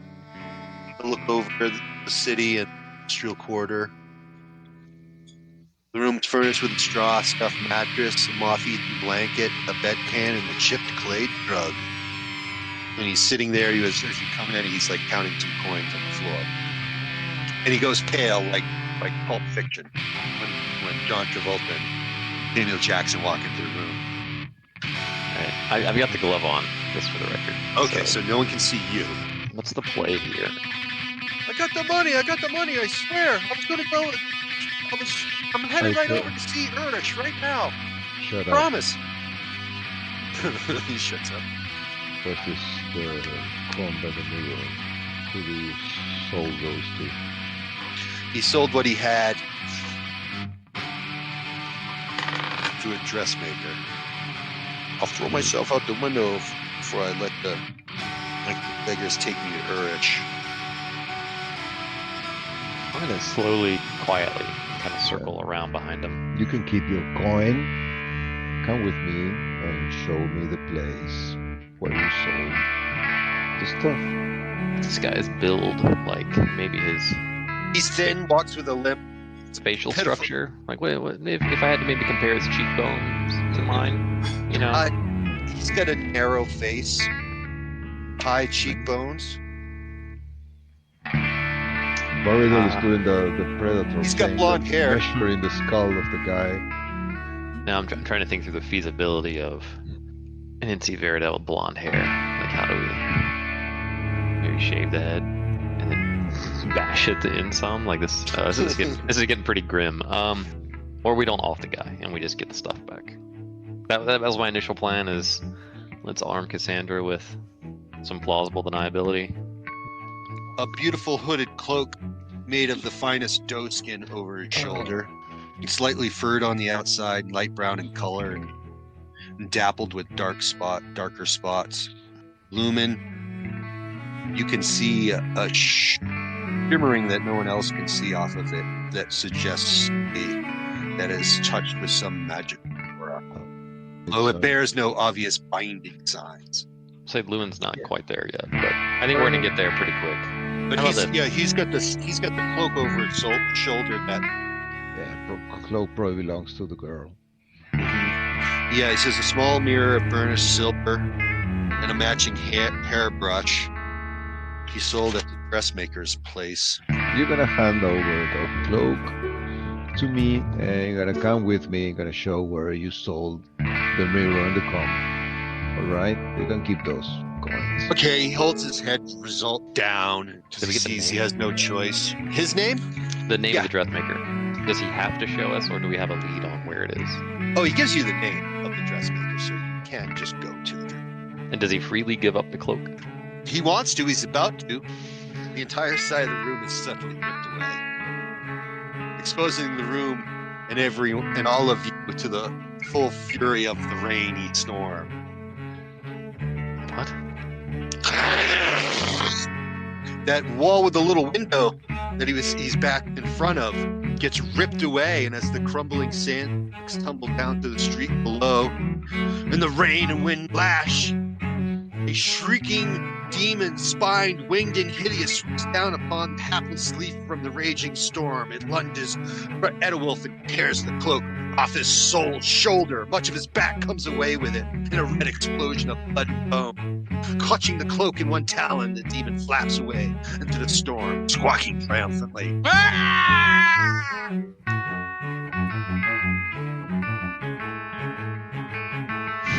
A demon just tore half the building, and Just the wall and the just the wall top and floor to his attic, where he was ripped right the behind him. Yep. And with his claws, I guess you're on the ground floor outside, Lou? In the rain. feeling the rain come down. You see a terror from the skies latch itself onto the side of the building and rip it off. Like how big is this thing? It's like kind of like a pterodactyl. It's big enough to like pick Ed Wolf off the ground, but this move one just like pulled a lot of flesh in his spine, or ripped open his back because even his spine is exposed because it's just making sure it gets the cloak. Just doesn't have fine manipulation, so much of his back came off with that. And clutching the cloak in one talon, he flapped away. I guess we don't have a moral quandary about taking this head now. If anyone's got a dexterity of 20, No. make a reaction before the demon flees with the cloak. No. You can occasionally see the demon silhouetted by the flickering sheets of lightning that periodically light up the sky. Is it getting smaller if in leaving? It drops down in the mill district. Oh, It just went and landed somewhere in the mill district. okay. And we're in that one So too. the storm was. Did it look before we get into the building that there's gonna be a storm, or it seemed like something totally? It came came on like- suddenly. Okay, so It can downpour and have lightning and stuff in Alater, but usually you can see it rolling from the west over the western sea, even on a windy day. But this came on suddenly and seemed to be actually focused on your area, Mm-hmm. as if it was not some natural storm. I mean, I'd blast it, but I don't know what the point would be. And it's already, it's pretty fast. Yeah, I know. Ed Wolf is still buried alive, lying in an ever-increasing pool of his own blood. I guess Lumen would go into the building. Cut the head cleanly off. I'll throw that in a His sack. final words are, "I never meant to hurt anyone." And then his eyes go dead. And you're cutting off his head? Yeah. Okay. Lumen's gonna cut his hands. He's gonna cut his hands because he's collecting. You saw what I could do with a bag of hands, didn't you?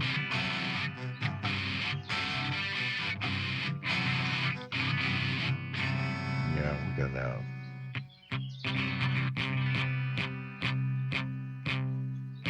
What's mean- the oh, sorry, go ahead, gentlemen. You mean after this happening in the slums? We go to check on the undertakers, and then to the dresser. Okay.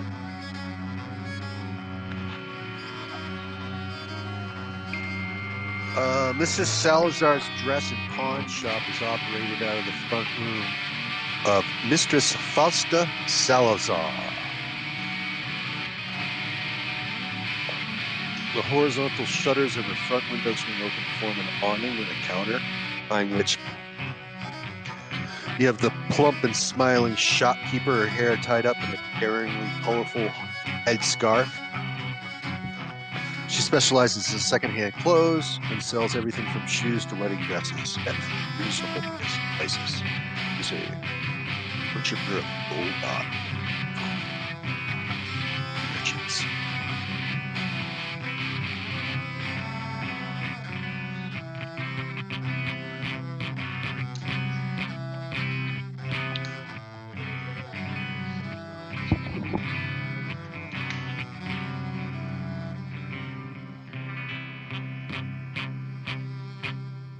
So, what are you doing? I mean, she has the stuff for sale. She has it there. We can see that. Yes, yes.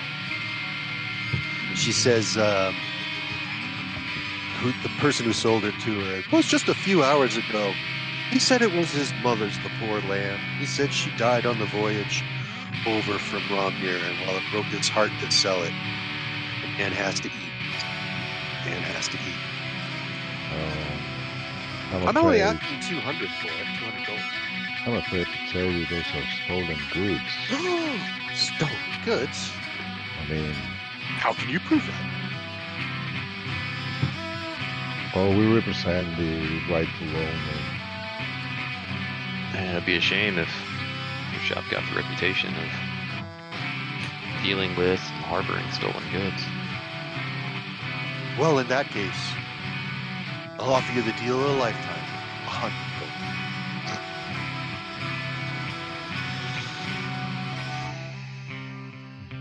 You wouldn't want people to think you are possibly financing the rebels with this. That makes Oh. her go pale. Oh, Oh, you went there. You That's went good. there. that's good. She throws the dress right at you. Never seen it in my life. I do not want any dealings with secret police. You can have it. Have it. I gotta go now. And then she pulls down the Wise lady, wise lady. She closes it and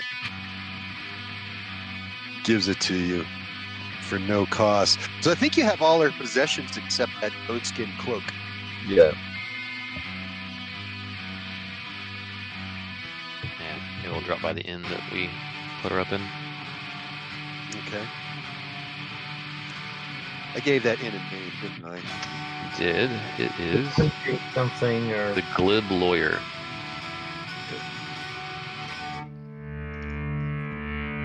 and country house. That's to give it that B&B feel. Yeah. She has to have awkward conversations at breakfast with strangers in the morning in the communal table. I gotta say I hate B&Bs. Just want to let you guys in on that one. Nope. Give me a roadside motel any day. I could see you with a roadside motel vibe. Yeah, it's the inn. And, you know, maybe the police show up at 2 a.m, like they did outside of LA. Yep. People being led away in handcuffs. It just feels homey to me. But hearing like Mr. and Mrs. Smith go on and on about the historical society in town, no.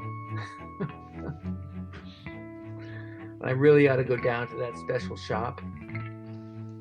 I was in Delaware, and I remember we were talking in this like, you know, touristy place. I took 4 months to travel, right? You guys remember I was everywhere. And the guy's like, you guys, you want me to, I can tell you a little bit about the history of Delaware. And I said, no. I just said no. And then, you know, we just walked out. First state in the union. Yep. Yeah, oh yeah, he went on and on and on. He was going to tell more. All right, kid. What are we doing? She is it's like she passes over everything that you just brought and she's, where's my cloak? She seems to be really distressed that she didn't bring back the cloak. You probably want to tell us more about that cloak before we tell you what happened with it. What do you Because- mean? It's just it's very important to me. I know Cloak like any other. it has something special. Why don't you tell us about it? I cannot. Please don't hold it from me. I Talk need about that. it anymore. Please don't 'Cause- hold from me. She's like, please. Don't keep it from me. I just can't tell you. I can't tell you, but I must have it. You can't because you don't know, or because you're afraid of something. I just can't tell you. I can't tell you. But I must have it. I can't live without it. She's on her knees a little bit, crying. now. Do you know if anyone would really want it besides you? No, I was robbed of it.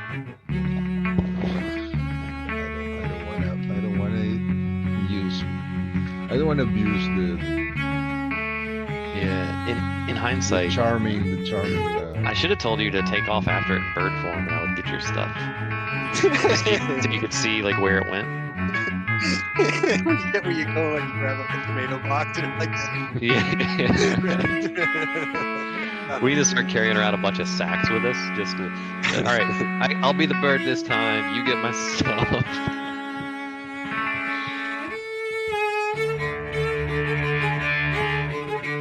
Yep, she pleads with you to find it.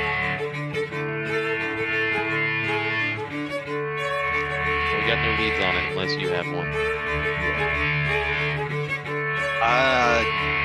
You're gonna have to come here so we can help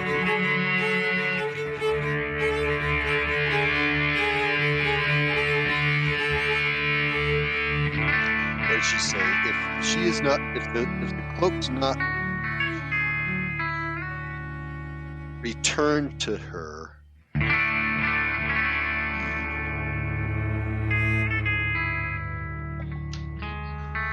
she fears what could happen to the city. All who inhabit it.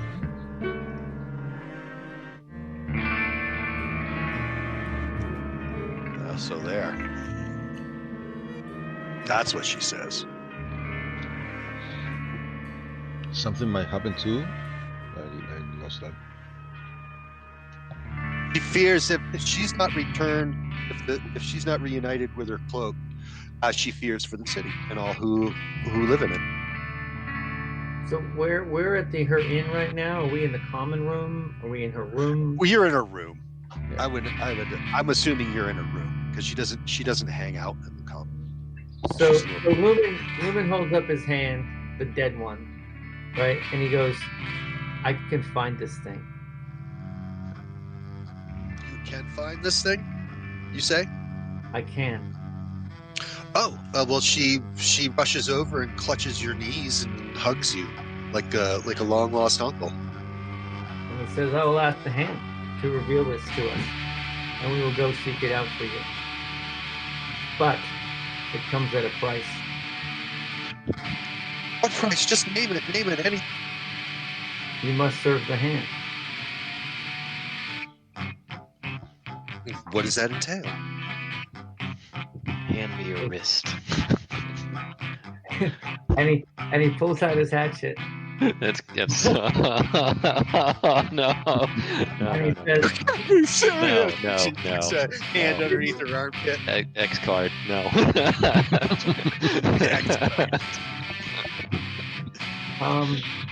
and he says, well, if you will not serve unequivocally, then you must be our handmaiden, and you must serve us as we travel.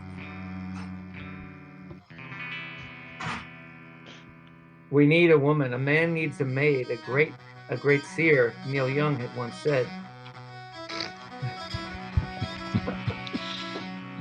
Yeah. If you bring her back, if you can bring her back the cloak, she'll do it. She'll do anything. And you have to tell us everything.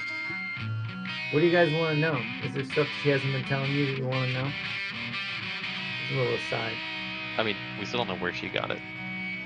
Okay, so tell us where you got it. I think father.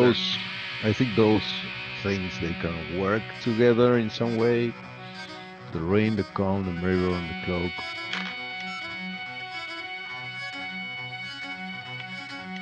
She goes, I'll give you all that. You can have all those. The cloak I need. Yeah, So well, she's not connecting them. She's not. What does this cloak do? In order for me to find it, I have to know. It's from my father. It has magic. I saw it. It is a spiritual item of my people. Who are you people?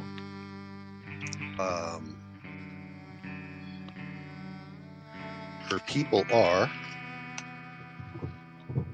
Where are these people from? I've traveled these lands for the 20 Furman. years. My people are the Furman. And we live high in the hills, north of the city, northwest of the city. So what was Lumen's experience with that? Does he remember, as he sought as he traveled the lands, the wastelands of Rom'Myr? You think she's referring to something that's not human? The hand has no use. Well, unless you guys have some more questions, Lumen has a spell called the Index of God. It's Okay. It allows the caster to sense the direction of a clearly visualized object. You can search for general items, but and they'll find the nearest one within range. But he has to have seen this thing and experienced it, observed it firsthand. And I'll put what this is in the thing, and you can interpret it however you want. But a glowing hand will appear, and will sort of point and move us and allow us to follow it. You would eventually end up in front of Vadrigal Cotton Mill. Heavy chains lock its wrought iron front gate, through which can be seen a bare courtyard in which lichen grows. A sign bearing the name Vadrigal Cotton Company is emblazoned on a brick archway above the gate. The surrounding brick walls are 10 feet high. This is a mental thing? Like you get to envision this, or we literally have to follow physically a hand and walk to where it leads us? Follow the hand. Yeah, the hand appears. So wait, it's in town? Yeah, it's leading you to the what should I say, the Vadrigal Cotton Mill. The surrounding brick walls are 10 feet high. Yep. Working class side of the city in the north. And the mill itself is constructed of closely fitted blocks of sandstone with walls 60 feet high. In the center of the building opposite the gate is a set of double doors fashioned from heavy oak. So it leads us to the gate. Yep. And the gate is gating a cotton mill. Front gate to a cotton mill. Lumen's going to press the hand against the gate. Dusty windows of thinly sliced semi-opaque horn set within a leaden frame emit light into the mill, but wouldn't be much now because it's dark. What does he feel when the praetor's hand presses this gate? Is there magics or? No. Okay. What's the play, gentlemen? The building materials make climbing it for Cree and Veridel very easy. Yeah. So it's nighttime. Yep, the doorway in the building is 10 feet high, 15 feet wide. I believe this mill tower is 60 feet into the air.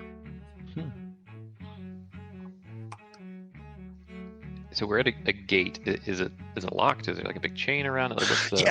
Yeah. There's a metal iron gate with the chain wrapped around it, and it's fitted into a 10 foot high stone walls that the mill are still made out of. It go all the way around.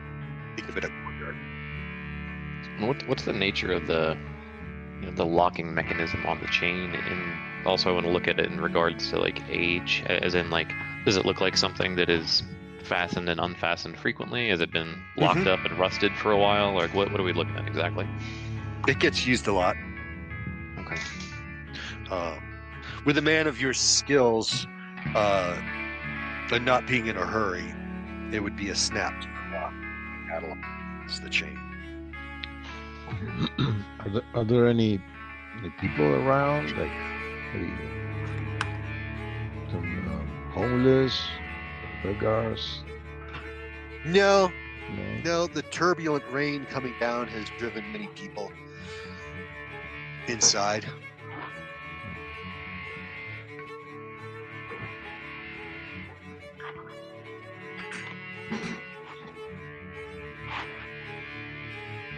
So everything's closed around. If it's nighttime, there are like factories yep. and Yep, no living quarters here. People come here to work. Yeah. Okay. There's a chance you may come across priests from the Church of Toil who walk the evening street of the industrial quarter, and any they catch out, they turn into indentured servants.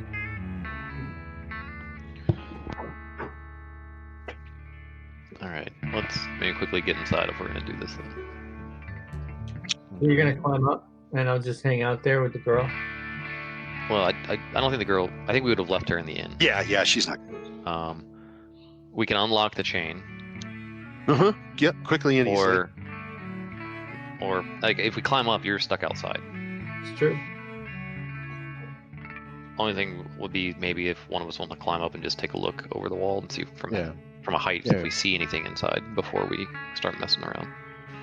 No, it just looks in on the courtyard that the walls make with the building, and the usual features of a cotton mill. You know, empty stuff, full stuff, stuff coming in, stuff going out. All right. Any lights coming from the main building?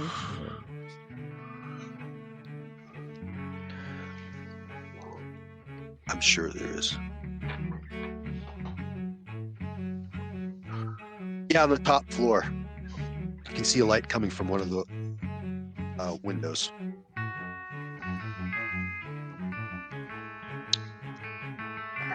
Okay, I signal Bardell to open the chains. Where is the hand lead? And I climb back. I climb inside and wait for them to come through the gates. Okay. Are you locking the gates behind you? I was thinking we could, and if we wanted, like, we could pre-fashion like grappling hook and rope on the wall on like maybe an opposite wall, meaning presumably if we had to escape, people would expect we come back to the gate, but we could set up another exit. I don't know about locking it behind us. I mean, it's dark in this section, right? Yeah, but it's someone making rounds and see the place, the chains. I guess Lumen doesn't think like a slinker. Okay. Yeah. So we'll defer. I say we lock it back. Yeah, you can lock it and climb. Yeah, so we get in, unlock, get inside, lock back, and then maybe on assuming it's like the south wall or whatever the complex, maybe go over to the like east wall and like hook a grapple and rope on that side and prearrange it. Are there other exits? No. All traffic comes in and out of the front gate of the cotton mill. So that's set up. You got your over-the-wall escape set up.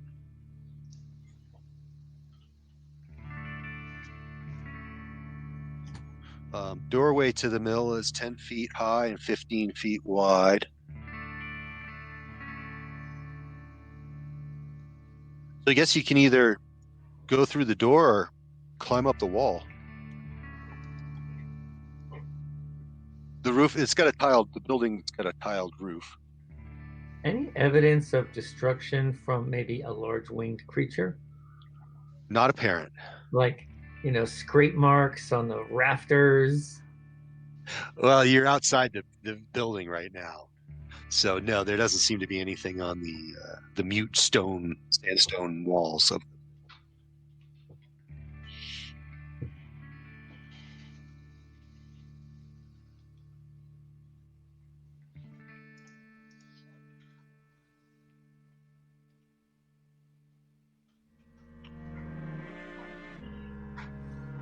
Right. So, So- I would follow the hand, you know? You Yeah. guys can, go glove up or, slink into the shadows. The door is not locked. The I'm double fine. doors in front are not locked. They're closed, but not locked. Okay. Lumen's just going to open them up. Inside is a dark and cavernous space occupied by silent looms and machines for the spinning and weaving. Following the- There's 3 floors of this, each full of silent machines.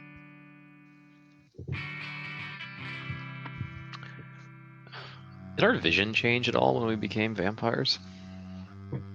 The looms, yeah, Oh. you have good sight in the dark. Okay. The looms rise up from the floor of each level into the gloom. 8 beams support each floor above, and eventually the ceiling. The windows don't allow any light right now because it's dark and shadows cluster thickly among the rafters. And at the north end of the mill is a narrow flight of stairs giving access to the floor above. You can still hear it raining outside.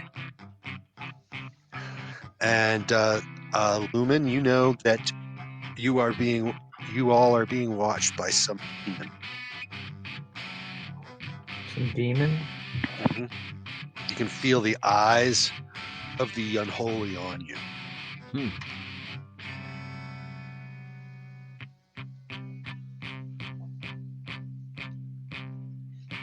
Gotta go. Okay, so Lumen's gonna cast a spell. That second level spell called Invigorate, and it will bolster the toughness of 3 creatures within range. Nice. Each target's hit point maximum and current hit points increased by 5 for the duration, plus a level bonus. So above 5th level, it's or basically it's 10 points. It increases our hit points by 10 points. Nice. So it Well, that causes a screech from up in the dark rafters. And a humanoid demon with leathery hide, broad bat-like wings, and multifaceted insect's eyes glistening in its horned, angular head drops down on you. The guardian demon strikes. Okay, so we had initiative or what? Oh yeah, baby. Okay.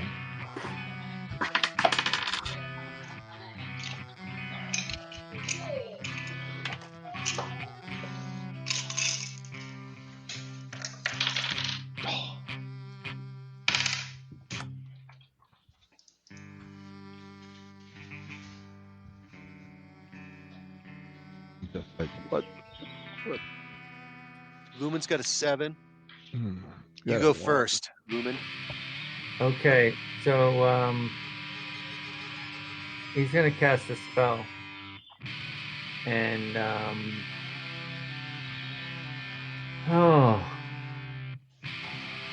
is a demon a fiend? It's not a fiend, is it? I got a spirit protection that celestials, elementals, fae, fiends, or undead. Go down that list again. Celestials, elementals, fae, fiends, or undead. No. Okay, Nope. A summoned demon is in a different category. that's too bad. I'm getting some nuance on this now. All right, so he's just gonna let loose, just sort of drop back and let his hands rip with Hands of Power, which is it's got a range of 120 feet. It's It's a big blast of white hot spiritual energy. Do you have to roll to hit, or does the monster need to roll to save? Monster saves. It's a deals 1d6 times 7, so 7d6. And a save versus spells for half damage is allowed. And he's just going to let it go. It's a 5-foot wide, sort of like white hot blast. Creature rolls a 19, so whatever damage you're going to do, I'm going to half it. Okay. Let's roll some magic here, gentlemen. I'm doing my part for humanity. And that looks like 3 6s, 2 5s, 4 6s. Holy fucking shit. Oh, fuck, that's crazy. It's 24 plus 34, 39. That's off the chart.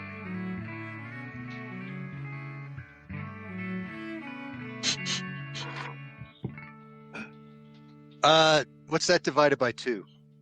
That's going to be 19.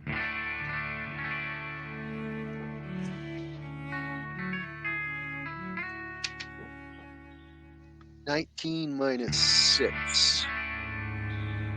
Oh, by the way, it'll set fire to combustibles. Like, Consider some of the rafters behind the demon that you just sprayed with this start on fire right now.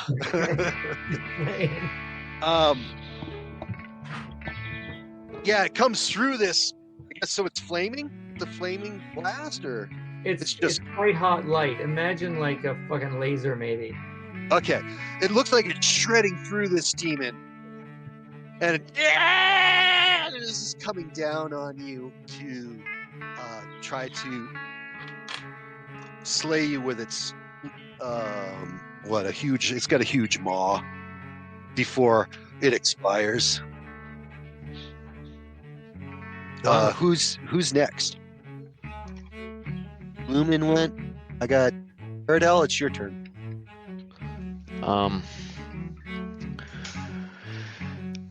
So I got the glove on. Would I need to get like on top of one of these machines to be able to get a swing at this thing? With like it flying down? Well, yeah, it's kind of dive bombing. And Lumen just blasted it and almost shot it out of the sky, but like a kamikaze, it's like heading towards Lumen. Like a death punch. Turn it out of the sky! And it's going for the ship Lumen, battleship Lumen. How about this? I want to run and like slide on my knees in front of Lumen, like holding up the autumn sword, like presuming I'm going to assume maybe he also can't see me, and I want to be like right under the trajectory that he's going on, and just like wait for him to collide and like slice into him with the sword. I think he's about to die, man. Yeah, roll to hit. Tell me what AC you hit.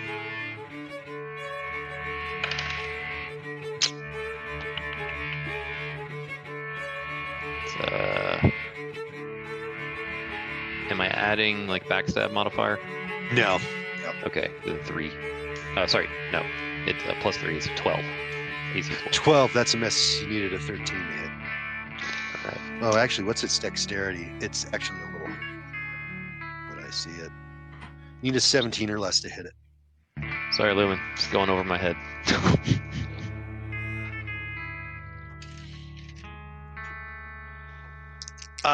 It crashes into you, Lumen. Yeah, do I get any dodge ability? I gotta have I gotta be able to see it coming. Yeah, what's your armor class? It's 18. Okay. 19 actually, with a dexterity bonus. Yeah, it misses you. It goes skidding across the wooden floor and into the wall behind you, squawks and turns around. It's still standing. It's still in the fight. It's a mindless demon. You can see its eldritch energy dripping from it. Like acid on the floor. It's still on fire? Upstairs is on fire. It's not on fire. It's scorched. When it hit it, instead it was a white light, so it just like left these burning slashes. And that ichor, this arcanic ichor, is popping out. Take it out, Curry. Take it out.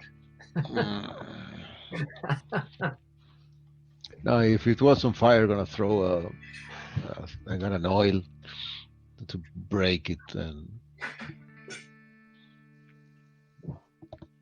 The fire's above you. The fire's above your head. Yeah, I'm just gonna hide among the.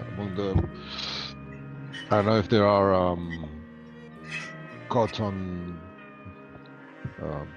bales or the machines, trying to hide among and try to strike next round. From surprise. Gotcha. Yeah. Okay. Initiative. I don't know if the intelligence of the creature, but I can. But I it's will tell you the intelligence of the natural creature. surroundings. No. I was planning to use a lesser cloaking, but it's not an animal, so. No, it's a demon. Yeah.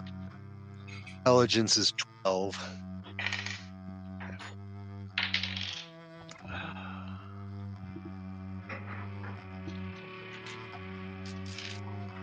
Okay. It's going to attack Lumen. Good.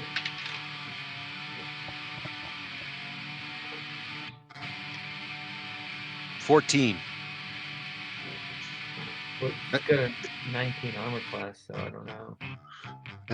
It's got a bite, claw. So that was the first roll. 14. 20. And 24. So it snaps at you with its bite, and you duck it, and then it grabs you by the chest. And breaks across your armor, and I guess it's pulling it so hard that it's ripping your. And the damage that you take from a claw attack. Do you roll a natural 20, Jay? I did not. Nope, there was no natural 20. 7 points of damage from both claws combined. Okay.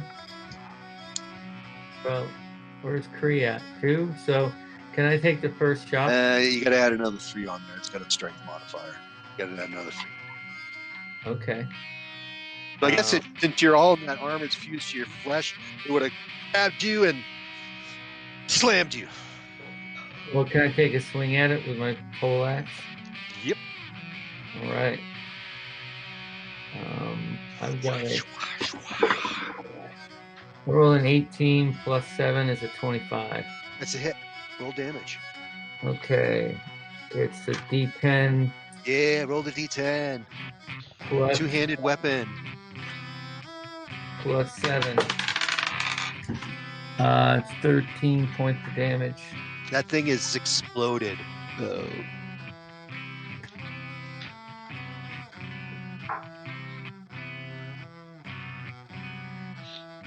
All that's left is savage spines that were protruding from its backbone, laying there twitching. Oh, jeez. Well, where's the hand pointing to? Oh, upstairs, up, through the flames. You got to get up there, guys. Somebody's got to get that thing. Okay. I mean, I'm behind you, but you're faster. I don't want it to burn. Yeah, from the outside we saw a light somewhere. Yeah, on the top floor. Okay, so there's like stairs somewhere? Yeah. Okay. Yeah. got So it. the building's 60 feet tall, and there's 3 stories. You're on the first floor, and there's the second floor. On the first floor and second floor have the big tall machines, and then there'd be another going to the top, Okay, let's which usually in a mill it's held for storage.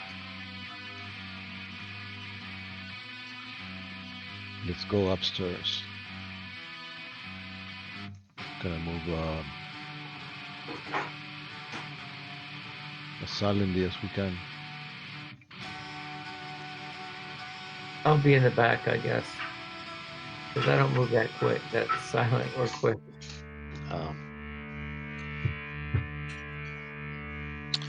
Okay, so you're going all the way to the top floor. Yeah, if there's any corners, I'll duck around with the glove on first to take a look. The upstairs appears to be just 2 rooms. The outer room that you come up into is darkened.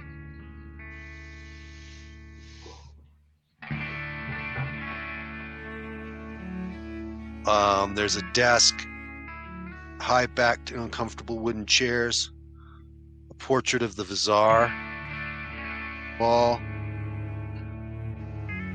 and you hear low, frantic chanting from the door beyond. You smell incense, and there's a flickering light shining under the inner door. Well, they got to be in a deep state to ignore what just happened. Does the door has a keyhole?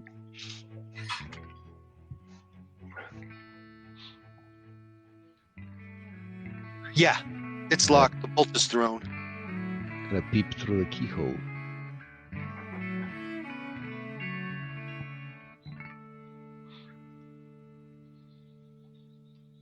There's an 8-pointed star painted on the floor.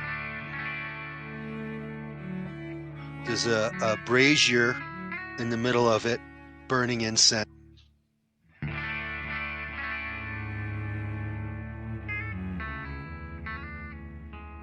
Okay. Tesh's cloak stained with the blood of Edawulf, the thief, can be found seen neatly folded at the center of the enchanted octagram.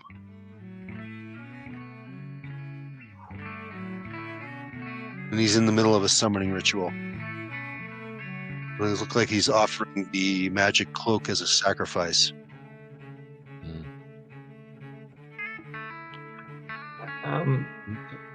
There's just one dude in there. Mm-hmm. What do you think? We just blow this door open? Yeah, I hand Lewin a crowbar, and I get a dagger in my teeth and my hands. Yeah, I mean, how tough is the door? I mean, can I just like shovel it through? Give it a good heave ho?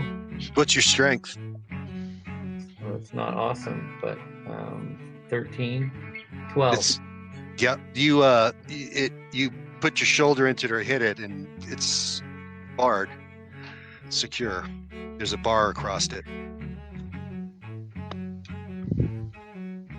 Your strength was unable to take that. Swing that poleaxe thing just like where the leverage from the bar seemed to be, and then heave into it. I mean, I would certainly give it if there's any possibility. Sure. It weakens the hold of the bar considerably, and your poleaxe is now fucked up. Got a -3 to hit. I got to roll last time, and then it fucked up. But this time it's just gonna get fucked up. Yeah, this is gonna get fucked up because I'm giving you the blast smash that you need to loosen it up. Okay, well, let's do it. Can I try to just shoulder through this thing? Yeah. Mm-hmm. Yeah, I got a cold iron dagger and I've got a flask of oil in the other hand.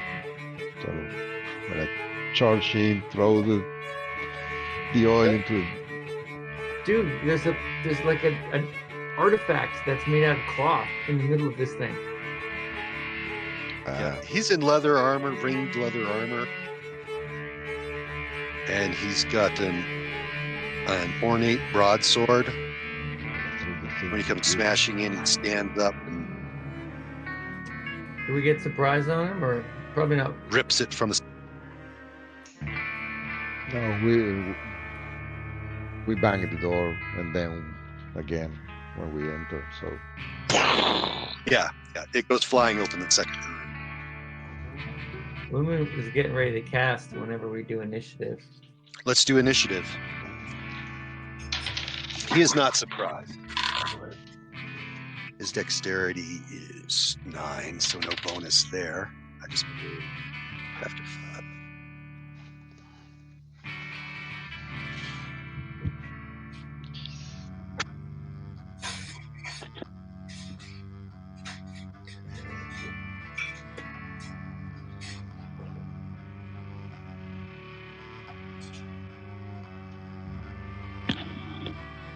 He casts a spell as well. I just have to look it up.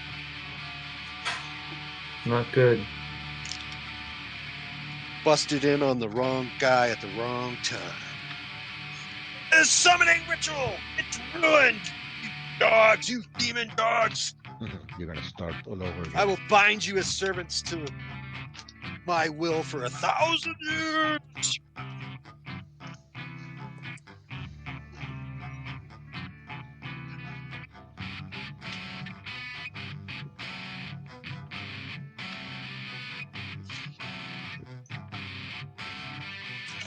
Okay.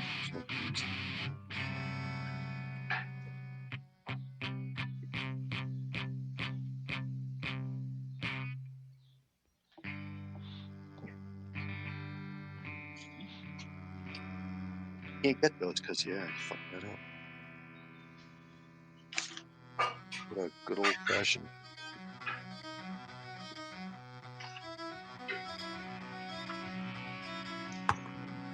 Yeah. As he's holding his broadsword in one hand, he casts a spell at Lumen, and he commands you to kneel.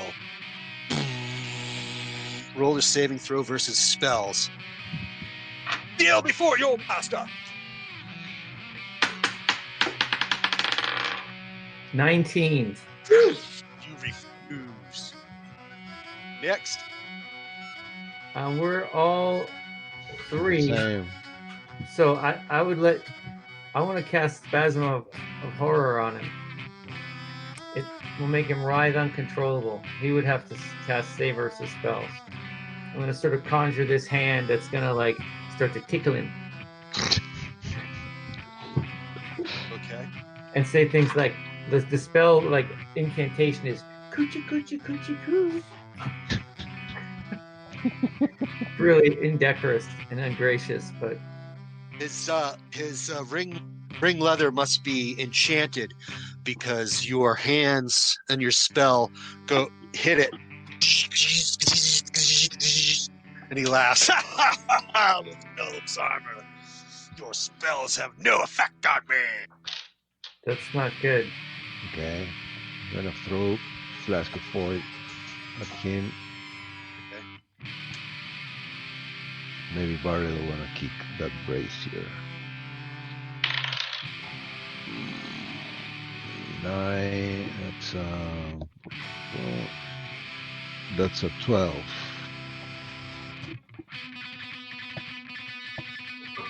He's got an armor class of 17.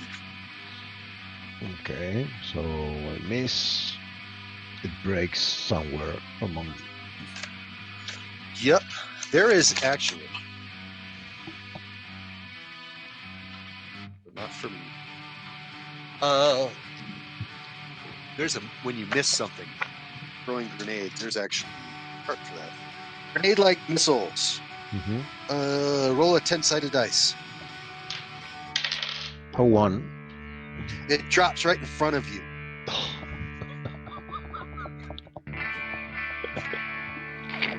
Yeah, you just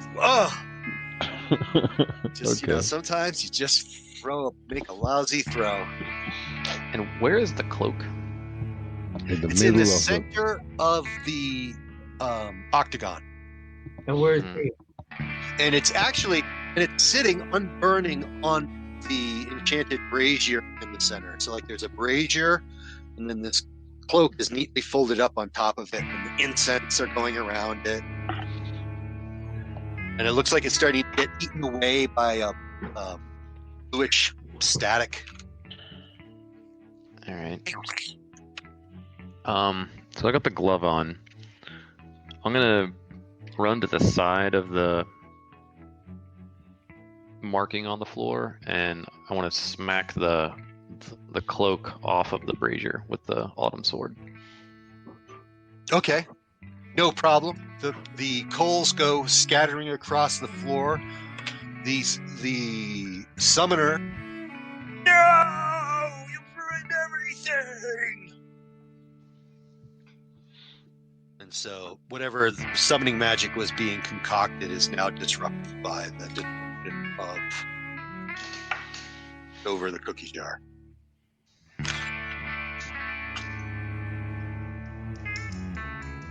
Lumen? Is it a new initiative? Yeah, we're new initiative, or did you get a chance to act? Yeah, new initiative. Huh? I just will not stop rolling fives. Lumen's gonna Lumen, your move. Lumen's gonna cast Finger of Silence on the caster, and he wants to create a sort of a 15-foot radius of silence on him. Apparently, there isn't a save. I don't know how you handle that, but Okay, there's not a save. all sound is stopped, conversation's impossible, and Yeah, it'll prevent him from casting a spell. which is the point.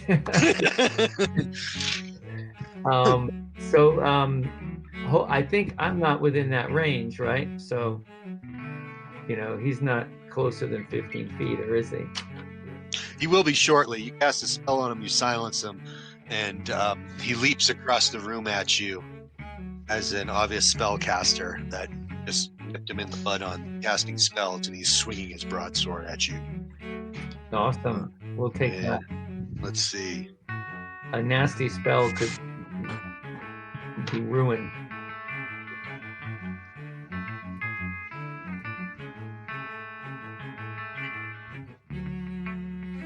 What about the... He swings at you with a +7, gets a 23. That's a hit, isn't it? That is a hit, yeah. You can tell that his broadsword has a bound in it. The way it not only slices you, but sucks at your life force. That gives you...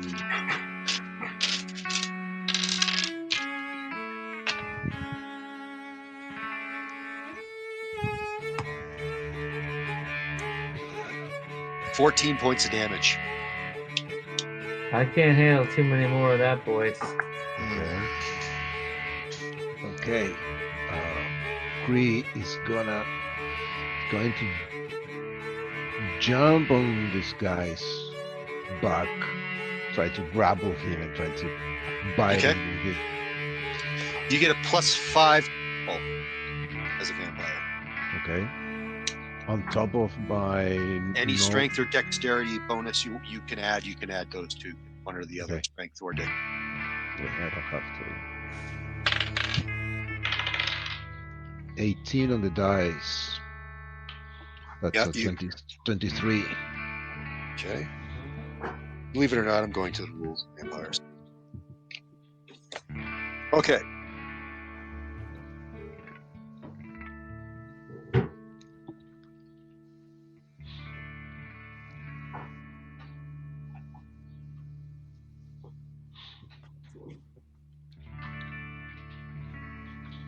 Okay, the bite inflicts 1d3 damage, and each round thereafter, 1 energy level is drained from the victim. I just, You gotta stay on him. yeah, I'm gonna stay on him. Yeah. Okay. I'll give him his damage. Points of damage.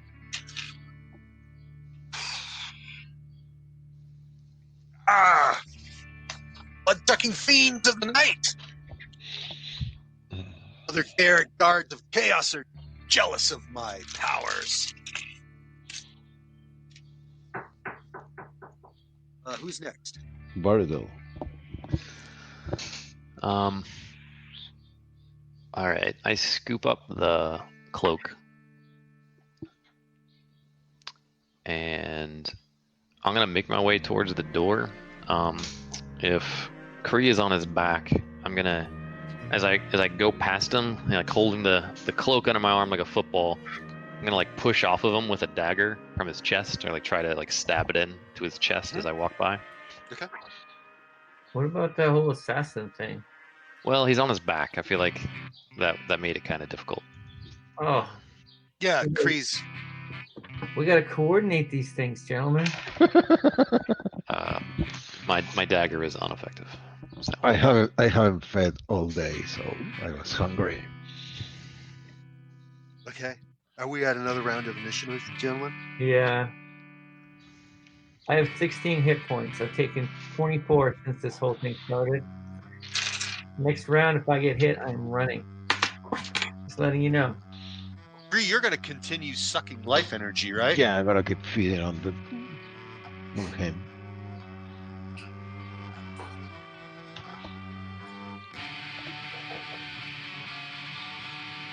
Okay. Feeding from his unholy blood. Yep. I'm going to suck some more life out of him. Lumen. I gotta swing the poleaxe. He's go like reversing his demon broadsword so he can shove it into Kree's I got face. a total of 18. Roll damage. Okay. And he's going to take 4 points off. Whatever your damage is, -4. Well, I did 11, so you can do the math. That's 7. You bite deep into his neck until you hit the rust bone. Blood gurgles out of his throat. He's like, no! Tell that whatever horrible chaos god he worships has come and claimed his soul. That he had failed. And he drops dead. Lumen's just gonna go over to the hidden hand, this traitor's hand. He's just gonna like, just touch his face, just sort of grab his face like a freaking basketball, just hold it there, and then make some right. I'm eating here. Get away. Get your hand off my plate. Drinking blood gives you, if you're down any hit points, Kree, you get 1d6 back, but I think you're at full hit points. Yeah, full hit points, yes. So I'm just enjoying. Enjoying the snack. Yeah. I'm considering that after 3 days without feeding, I'm going to start looking at the exhaustion rule to basic fantasy. That's fine, yeah. So it's like, being on a desert island for a week, you're going to start getting a little wiggy. Everyone starts looking good. Lumen starts looking like a sandwich. But not in the city here. Yeah, there's plenty of. You could buy slaves to feed on. No one's gonna. Yeah. I was thinking of. They want to come over and watch. You have rescued. You have secured Tesh's valuable cloak. I'm gonna leave some for Baradil. If he wants. Yeah, better feed. You got the time. The rain. As soon as this magic user is slain, the clouds and the rain break. Grab a set of hands. Yeah, I mean, let's loot sword, armor, cloak.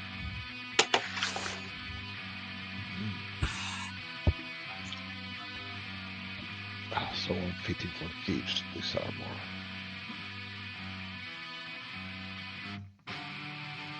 Yeah, what's this guy got on him? Well, the broadsword that he was wielding has an egg-sized uncut ruby in the sword pommel. He's wearing ring mail.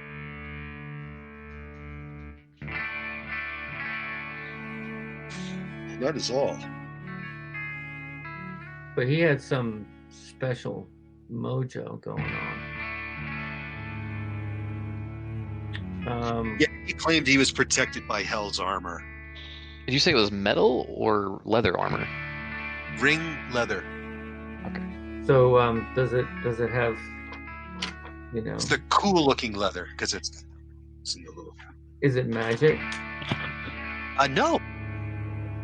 The sword's not magic either. It was, but whatever bound demon was in it seems to have been released with the magic user's death. Wow.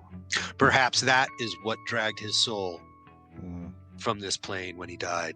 It did 14 points of damage in one hit. That was a lot. Lumen's gonna cast. We can So try the demon of the broadsword just considered that the magic user has been found unworthy. We can pry that the ruby from the pommel. Yeah, an egg-sized ruby. Let's get a price on that. I would think. What did that guy in like Mad Max Fury Road say when he was disappointed? Does he say like, like the guy with the face thing? Like when he was disappointed, he would be like substandard or I forget what he said. You just reminded me of that, Jay. Okay, When that's a he's- good thing. If I'm reminding of Fury Road, I think I'm doing all right. Yeah. I think this game's a winner.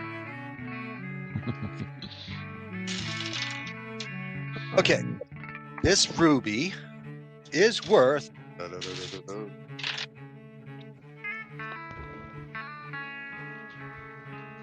3,200 gold. 3,200 gold. Gabriel, why don't you take the armor if you want it?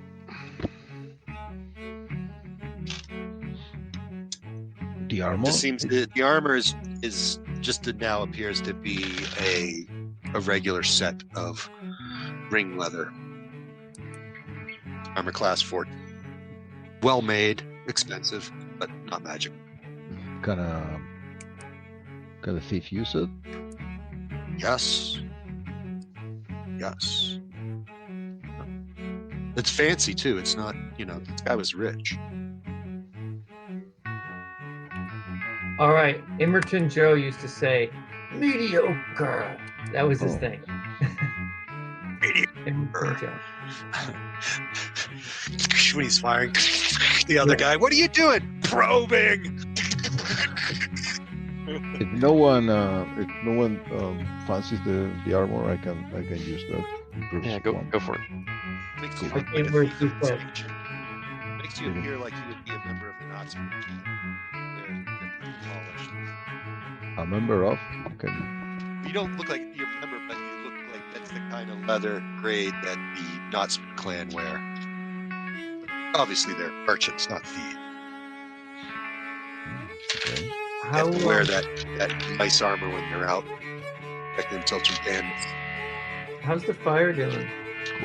You got to find a way out and not down the stairs because the cotton mill below you is now fully engulfed in flames. It won't be long before the floor below you starts to burn. Smoke is beginning to load into the upper floor. How many? Do you guys have another grappling hook? Hope. You left the other one on the other side.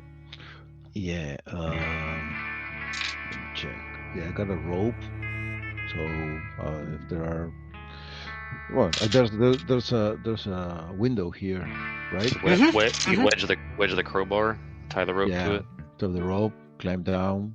It's probably 10 feet short, Mm-hmm. but You'd be 10 feet short, Lumen. Have to make that drop. Yeah. Like I say, either that or fry. No, Roll your dexterity or less. me? Yeah, I'm giving you falling damage, but if you make your dexterity roll, I'll cut it in half. I'm over the dexterities. You take 2 points of damage. Twist an ankle. That's bullshit. When's the last time you dropped feet off of something onto the cobblestones? No, I'm with you. Let's do it. Let's get out of here, dudes. Yeah. This place totally blows, and we got the thing we came for. I'll give Mhm. Lumen the cloak. Oh, the cloak, Mhm. Yeah. like Yep. the girl cloak. Okay. Yep, it's magical. Book Yeah, is let's- definitely magical. She is overjoyed at being reunited with her doe-skin cloak, and she says, "So you want to know what this was all about? Heck yes. You'll have to follow me just outside the city. I can show you all, but I have to get on the other side of the city. It's gonna be tomorrow.